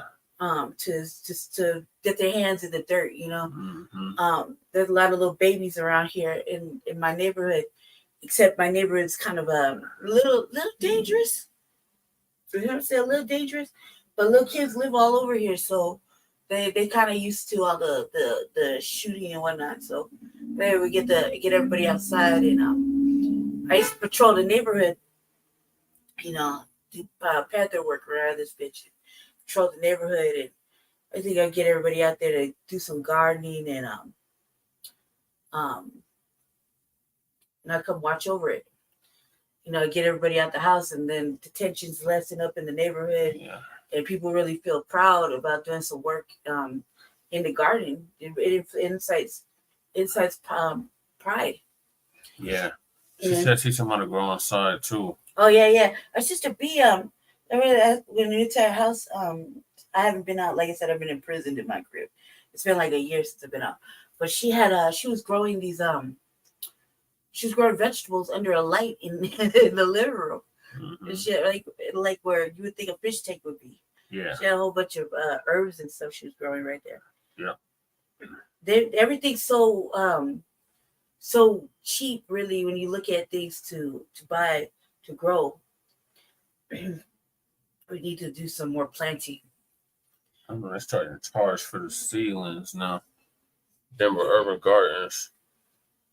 They used to give out free seedlings and plants. They stopped doing that. They're charging now. That's what you said the other day. Yeah. This got a better self-care routine. He spends a lot of time during the week by himself, so I can't. I had problems self-soothing. That's when I started to go back to therapy because of my, everybody has a condition. I don't like to take the medicine, so I did cognitive behavioral therapy and DBT. Oh, wow. She said, I'm starting in my house. I have a huge backyard. Not ready to tackle that one.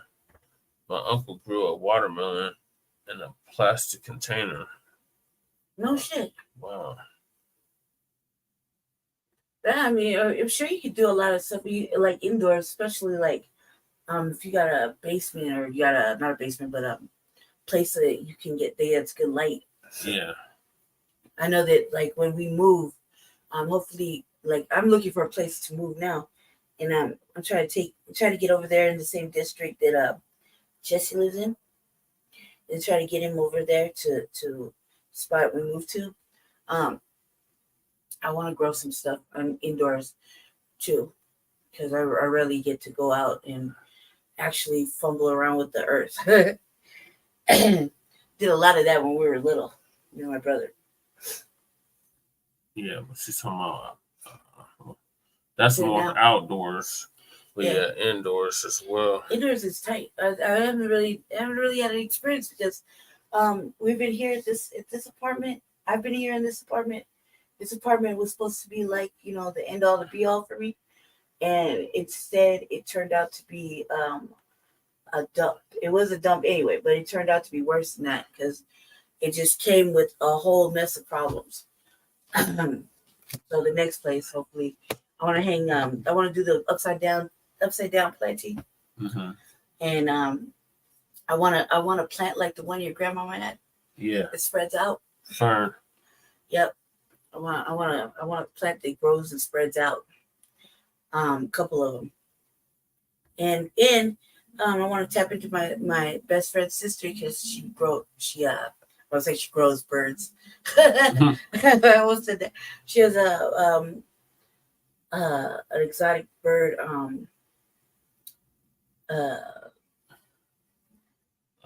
Like a I don't know how to say it. Like there's like over 50 fucking birds. They keep coming. There's like over 50 fucking birds. She got the birds. Like a bird sanctuary. Alfred Hedge Hitchcock. Yeah, she got a lot of birds over there. And remember that movie, The Birds? Where the birds were like went crazy and they were like attacking people. Oh no, these ones are all they're real pretty and she sells them. But I don't get mine for I'm not paying for mine. I get mine for free. Badly member. But I don't want one in here. I don't want one in here. Like a cockatoo or one I can teach to talk. A parrot. No. God, is it a cockatoo? No. Yeah, toucan Sam. No, they're white and they talk too. I forgot what they're called. I gotta look at them. Look at it. What they're called. Those are crows. Oh no, it's those black crows. Yeah. No, these ones are real nice. I want one I could teach to talk so I could say bad things. Like please shut the door.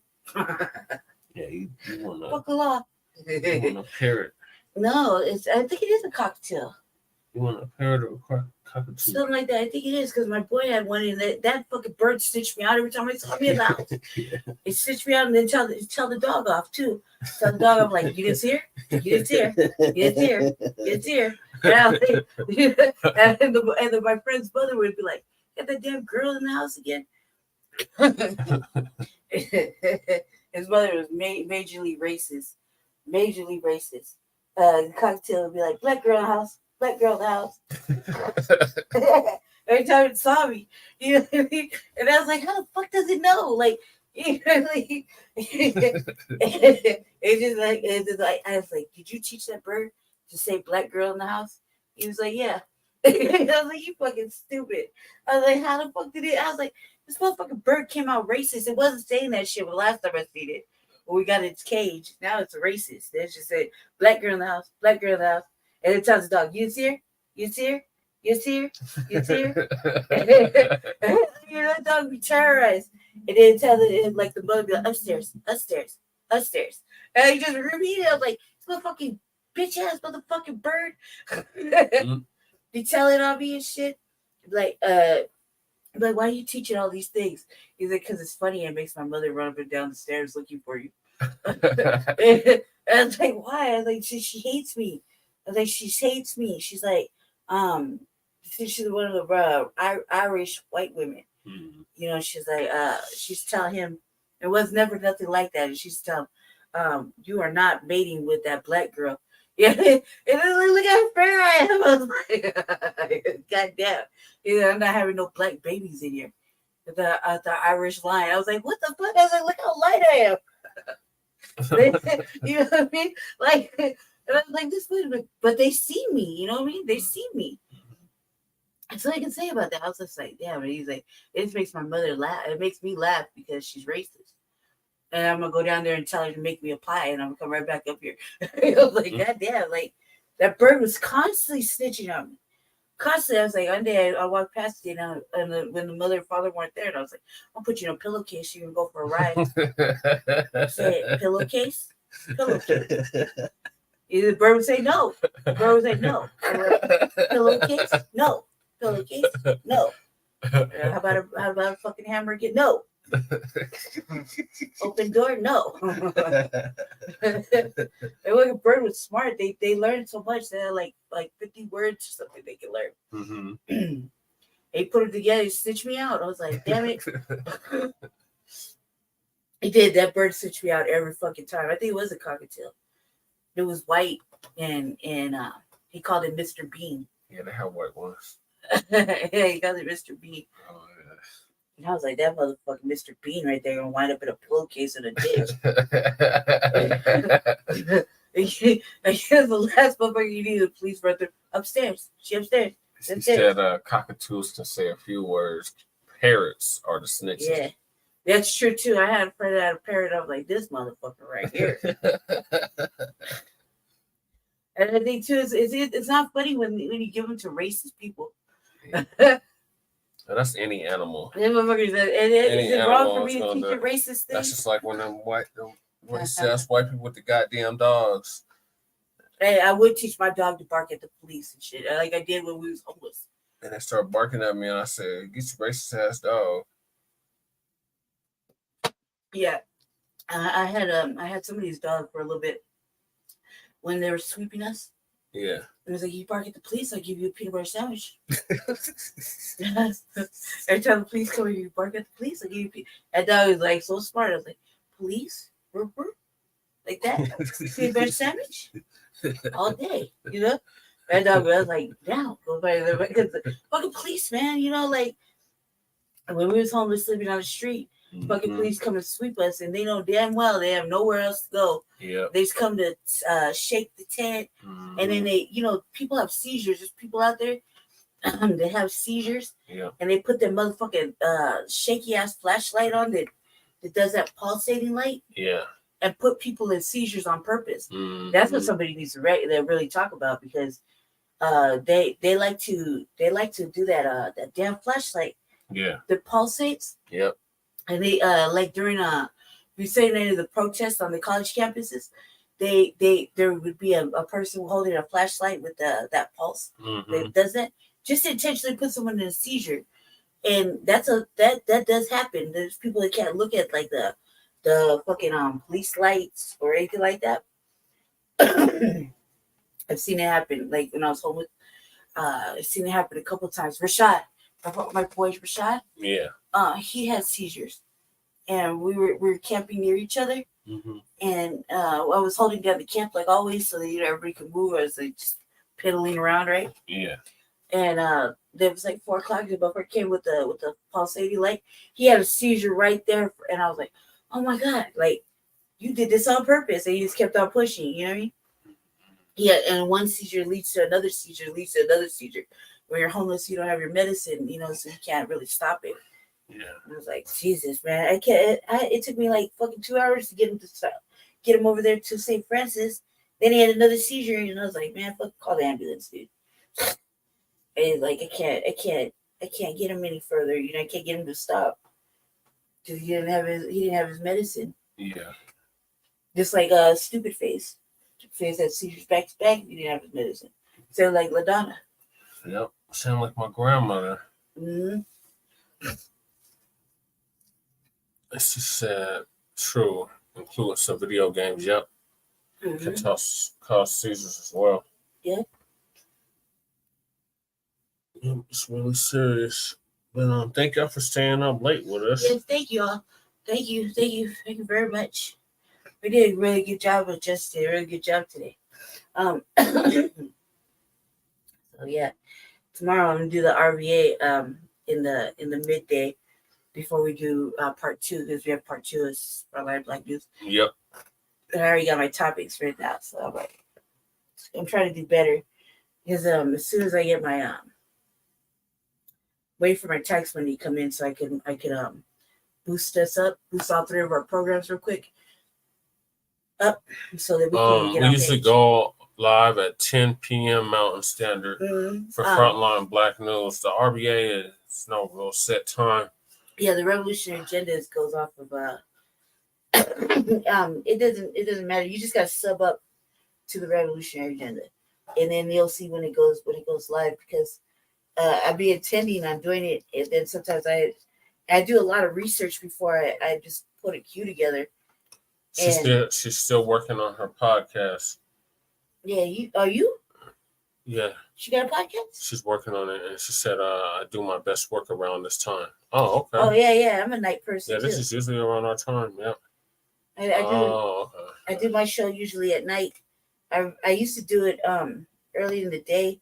Like I said, my confidence has been really low lately, so I gotta be in the mood. And I would say I'm probably one of those indecisive Aries. You hear my feelings for the day. That's it. It's a fucking wrap. I'm not doing shit. I'm not going to do a show or anything because I don't want to be petty.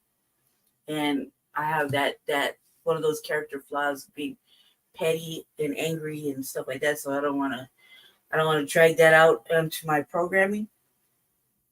So that'll keep me away from doing my show. She said, "The wing life of Spotify, and I think it transfers to my DEW counseling." Okay. Oh, so that's the name of the podcast on Spotify. I have to get my Spotify account back on so I can check it out. Oh yeah. She's on YouTube. Oh, okay. Yeah, YouTube is great. I'm building a Streamlab right now. I'm working on Streamlab, and I thought I finished a portion of my stuff because initially I was just gonna upgrade myself because I deserve it. And get into it, but fuck you, Jesse. I deserve it. So then I was like, it wouldn't let me do it until after I paid for it. Which is worth the money.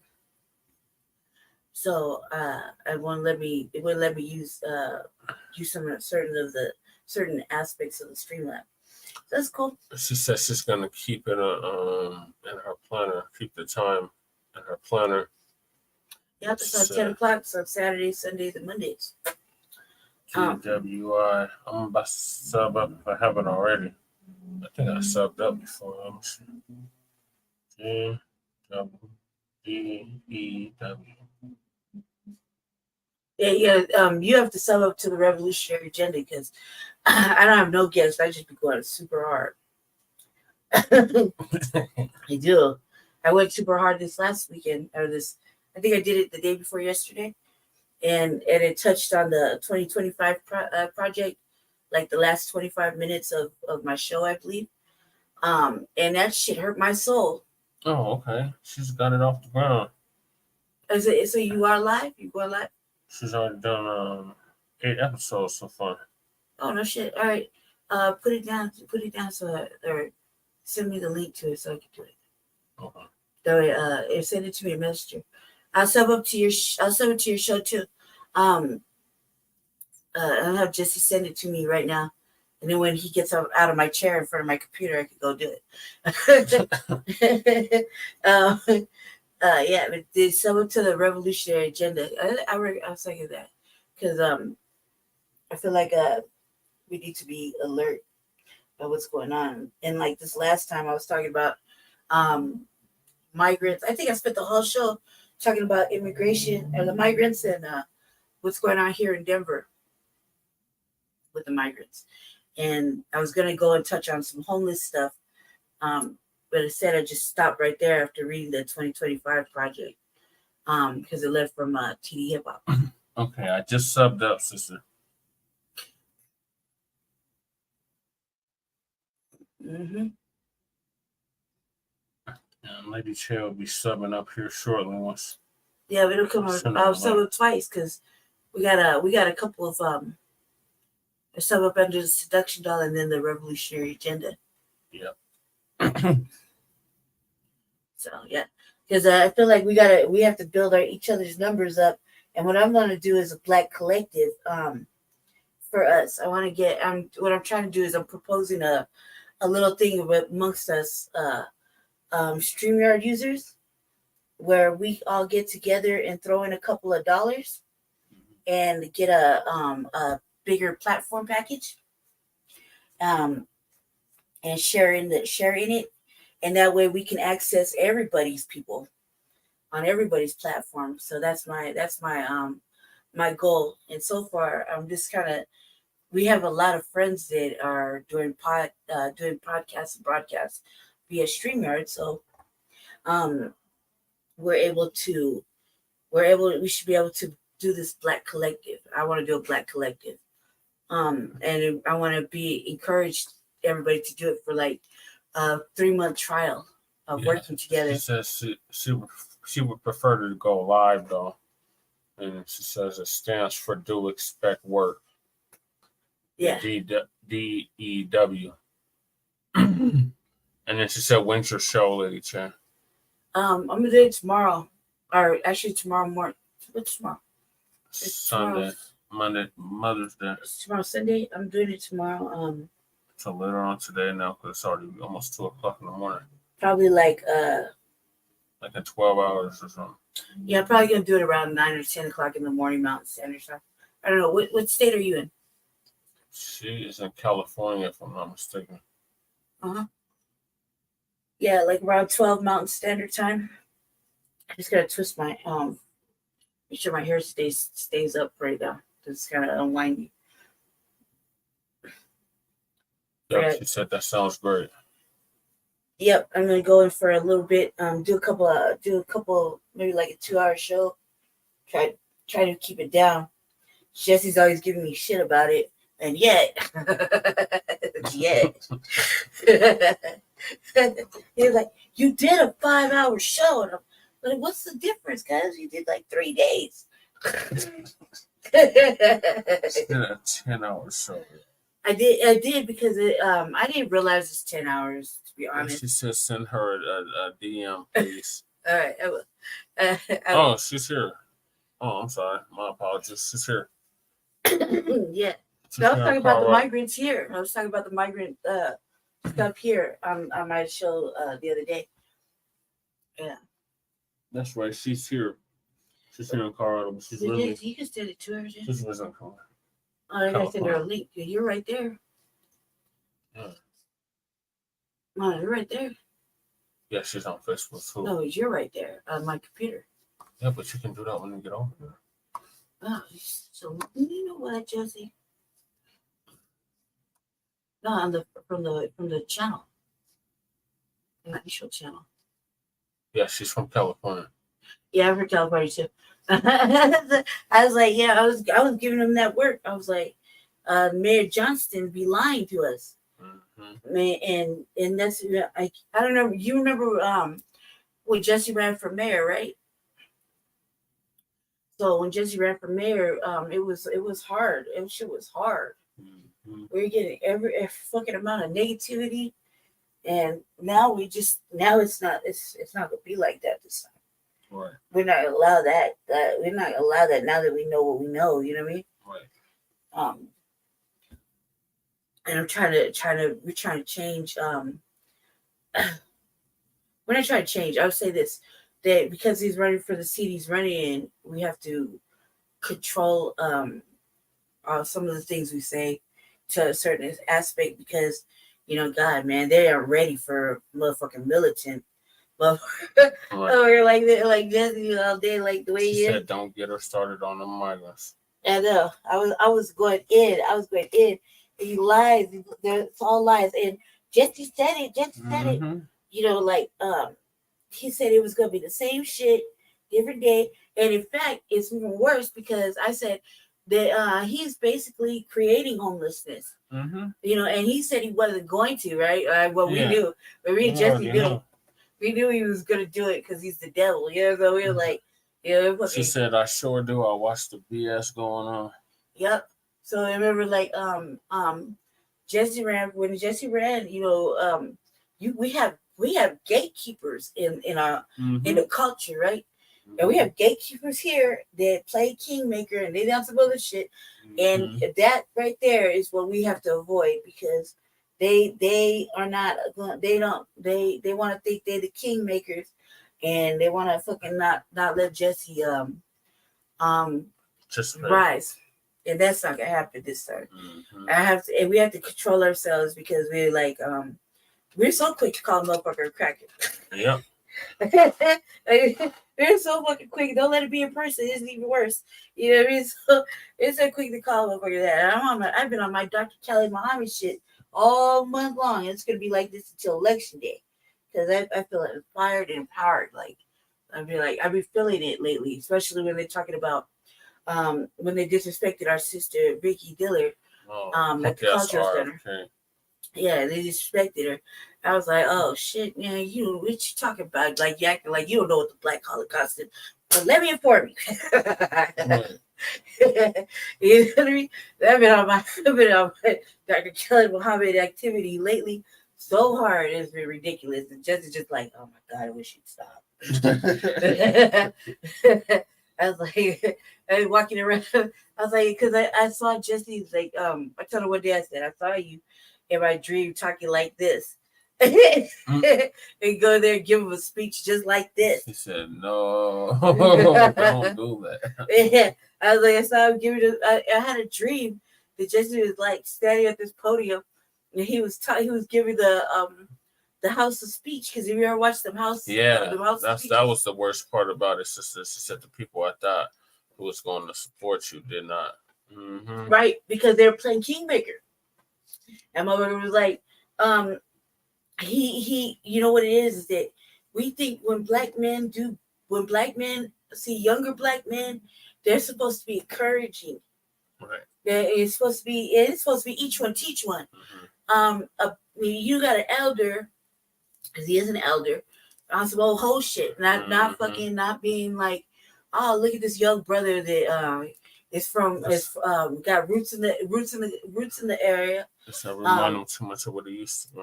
Roots in the area. His godfather still got the last remaining barbershop, for God's sake, open. Right. You know what I mean? Got roots in the area. He's doing for the elders. You can call out Jesse. Jesse answer the phone. You call him, you ask him for something, he'll come. If he come and he got it, he'll help you. Right. Everybody knows this. Right. And that they broke him down. Not only did they break him down. Yep, poker face and composure. Yep, Mm-hmm. they broke him down. Then they broke me down too, because I have to. He's my mate, so I can't see him get broke down like that. I can't let nobody fucking disrespect my mate. Like, you can't disrespect my mate and think I'm just gonna fucking not respond. Right. I'm like the force. No, like that ain't happening. And then the fact that they had so much control, it's like nobody's saying it, but we know how to look into shit. We have ways of finding out, and it's not all bad. We found out. We know what's cracking now, and we weren't going to allow it to happen. Even when I ran, because I felt inspired by just watching Jesse run for office. I ran a little bit for like Aurora, so I want to get on city council, and they showed me that how much the dominant society rules and how much they don't want certain black folk in their fucking little precious city councils and whatnot. Because they know secretly deep down inside that the motherfucking black person who's educated, fucking at least knowing what knowing the rules of the laws or whatever, at least knowing what they see from the bottom, and whatever it is, they know that a motherfucking black person with some energy and some force and some fearlessness, it will destroy a lot of shit they built up and turn it around. They don't want that. They don't want that. And it's really sad because they're like really keeping us fucking oppressed. And they when people say there's no such thing happening, oh no, there is. This is like a form of oppression. She says she's definitely a politician. I'm a stateswoman, laugh out loud. Yep. I said as soon as you get Jesse up in there, I'm gonna wait my turn. She said she meant she's not a politician. Yeah, no, I said I'm gonna be one, but when I see Jesse, that's crazy. But I hear you having these dreams. I see him just up there just giving them folk that work, man. And I've seen it happen. Like there's we call them the Justins, right? Mm-hmm. The Justins. One of them brothers is over there calling them the people at the State House racist. And then, it's the one with the long hair that we always mocking. The new black media is always mocking, right? That motherfucker was loving that. He's like, "You're a racist, Jim." Yeah. It's like I'm not swearing on the possible. Bible. I'll probably swear on Nelly Fuller's compensatory code. But Yeah, but let me just say it this way. I've seen the councilwoman in District 8. What is it, District 9? District 8? You live in? District 8. The sister, I wrote her a letter, okay? Let's put this way. I have a very serious situation going on. So I wrote her a letter, right? But I did it because that sister doesn't stand for the Pledge of Allegiance. Mm-hmm. Okay? So, and I had been asking prior to seeing it happen for my own self. I said, I asked when I get into office, because I'm not running for office right now. And then when I get into office, because do I have to stand for the Pledge of Allegiance? Because I don't believe in the Pledge of Allegiance, and I don't believe in the national anthem and whatnot. The Caucasian versions of everything, right? And he said, no. I said, is it bad for me? He said, it's probably going to be some controversy if you don't do it. But I see the sister not doing it. Nobody really ever say anything, right? So I thought maybe she'd be solid. Maybe she's a solid sister, Yeah. So she was over there, sharing allegiance with our open. We're at war with the cultural center, whether they know it or not. They should know it. It's war when you disrespect us like this religiously, and you can't stop. You can't stop yourself. So now you brought it on yourself. It's like a proverbial word battle war. And all fun and gestures because. Apparently, when they see him, it's nothing but hugs and daps and hugs. You know what I mean? So it's all fun and everything. Wait till they see me, though. Yeah. you think it's a game when you saw Jesse? You have seen me and Jesse in the same room together. The whole room will be quiet. Mm-hmm. They're like they get shook as soon because they know I can't be controlled. There's no such thing as controlling me. I've been running off like I got out the coochie. You know what I mean? There's no controlling this. But there was like they oh my God, dude. Yeah, no, I seen her over there chilling with them and talking to them on one of the interviews or whatever.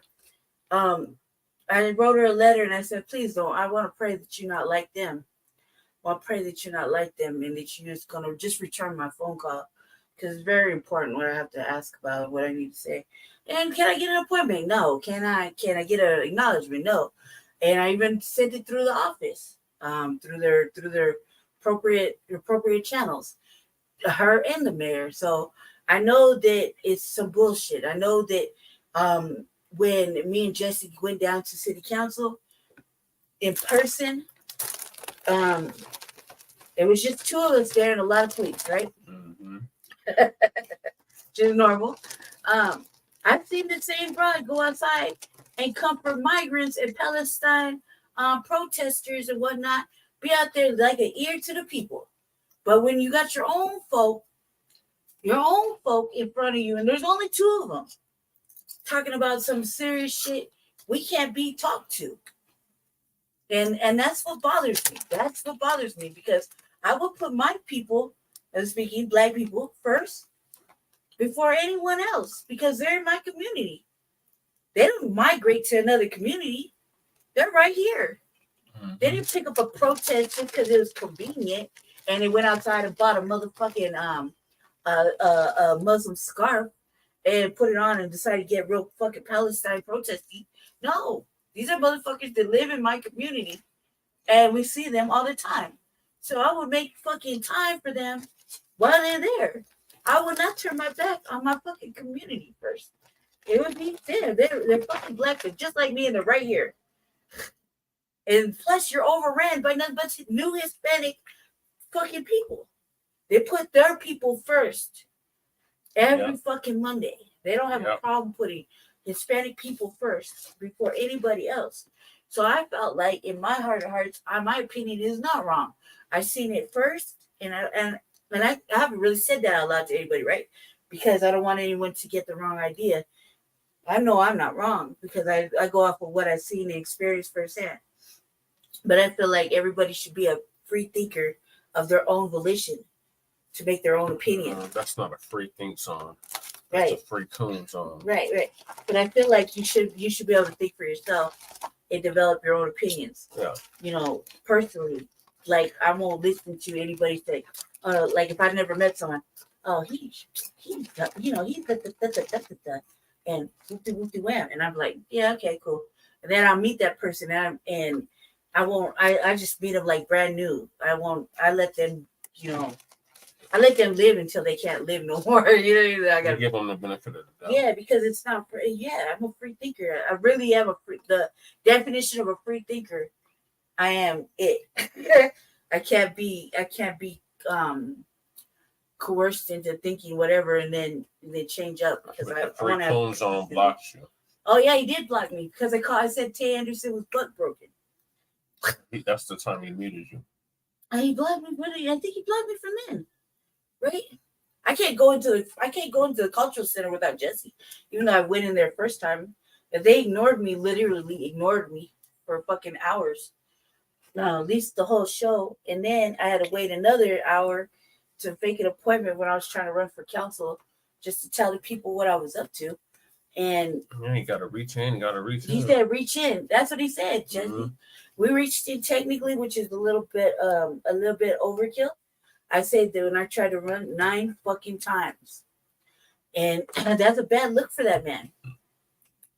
All you have to do is say no. Just say no. It takes one time, less than 2 minutes to say no. I don't want you on my shit. Mm-hmm. Cool. I won't bother you with my shit. You know what I mean? Right. But don't ignore the situation, especially when you're right there and in your building. And I ask you, I don't give a fuck who's around. I ask you, and you say yes, and you'll get back to me with a date and time.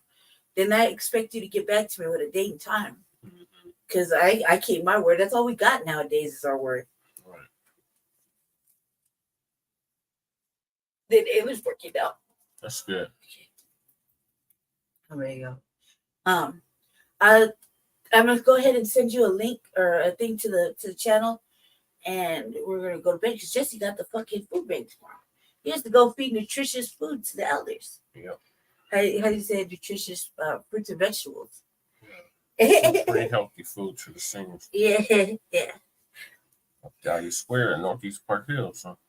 Yep. I get excited about this because I haven't been able to see the elders in almost a year. Mm-hmm. So I'm gonna be moving around now, and then Jesse will be like, can I just go to my house by myself? And I'm like, no. Can I go to the garden by myself? No, I gotta hold the music. I gotta go cruise around the hood and tell the police they're trash. Remember I used to go and hold the boombox on the sidewalk so you get to the garden? Mm-hmm. I gotta go hold the box. He's like, I gotta see the elders. I gotta go. Man, I know you're going home. I'm going home on Wednesday, goddammit. I'm gonna be moving around. It's gonna be real annoying for the first little bit. He likes it. He knows he likes it. Because he's been like free of me for a whole year. Moving around all by yourself. Aren't you gonna miss me? You miss me being at home by myself? Huh? No. You're not gonna miss it. You're welcome to the thought of this. We follow you around like I used to follow you around in the fire. Where were you going? Why we gotta take this bus? Jesus, man, did you pick the most scenic route ever? I hate taking the bus with him. It takes like what time we took 4 buses to get to the courthouse? Or what was it that we took so far? It took 3 buses. That was to get to the Hochul County courthouse. Like, god damn, dude, why? There's gotta be an easier way. Then I was on the way home, I was like, there's gotta be an easier route. I would like to know what that is. He likes it, man. He used to be annoying, but he liked to just sit behind me and spy on whatever I was looking at on my phone. I got pictures. I caught him spying on me. Took the train and 2 buses. I got pictures of Jesse spying on me, looking at my phone, and he's looking at my phone. And I took pictures of it. Or what time? What's the time that I stole I stole a drink out the thing, and he made me get in the. I didn't mean to steal it, but you made me get out of the store really quick. We're gonna miss our bus. Oh yeah. And then I put it down, and you put it back in the back of the cart. Oh my God. And he's like, "You're not gonna drink this drink?" I didn't steal it. And technically, I did, and I didn't realize I did. I put it down in the store, and he put it in the cart. So who stole it? Is the question. I didn't know. She already opened it, so I was like, "Oh." I was planning on paying for it. I was standing in line, and he's like, "We're gonna miss the bus. Let's go." So who stole what? I was like, "I don't know, man. I feel like it's too late now. I'm already on the motherfucking bus, cuz." Maybe Jesse have fun doing it out there because I'll be singing out loud, and just he tries to act like he don't hear me because he got his headphones on. And I be singing out loud on the way to stuff and laughing. I be changing the words and shit. And I've been really entertaining guests to go places with. He just try to act like he don't like it. Yes, it's been real entertaining, y'all. So make sure y'all support the campaign. And make sure y'all check us out later for the RBA. I'm still smiling right now. He act like he's acting all fucking like whatever. He knows how I get down when I go places with him. And then especially when we go serious places like the Coon Center. I like dust myself off, get ready for warfare. I don't know why I do that. I dust myself off like I've been somewhere. Like, well, it's time to get this shit over and done with. Let's go.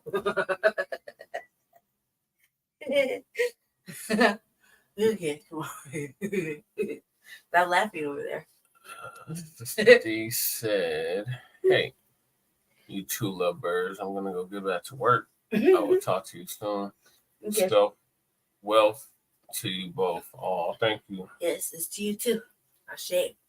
I'll send you a link here in about 2 minutes. As Jesse moves his pretty self out my chair. Yeah, I will do that as soon as I end the show. So, thank y'all for tuning in to this episode of the Frontline Black News, Season 4, Episode 6, Part 1 of the Frontline Black News. We'll be back later on today, this evening now. So it's a Sunday now, Mother's Day. Happy Mother's Day to all the mothers.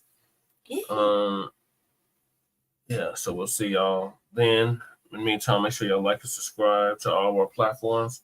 Frontline Black News, The Revolutionary Agenda on YouTube and Facebook, and Shabaka's Black Experience Enhanced, which will have a brand new episode on Tuesday on Facebook and Twitter, now X, at Shabaka EXP. So if Lady Shea has nothing else to add. Nope, stay black, stay dangerous, stay favored. Peace, love, light, reparations, and separations, and Black empowerment. Yay. We'll see y'all later. Peace.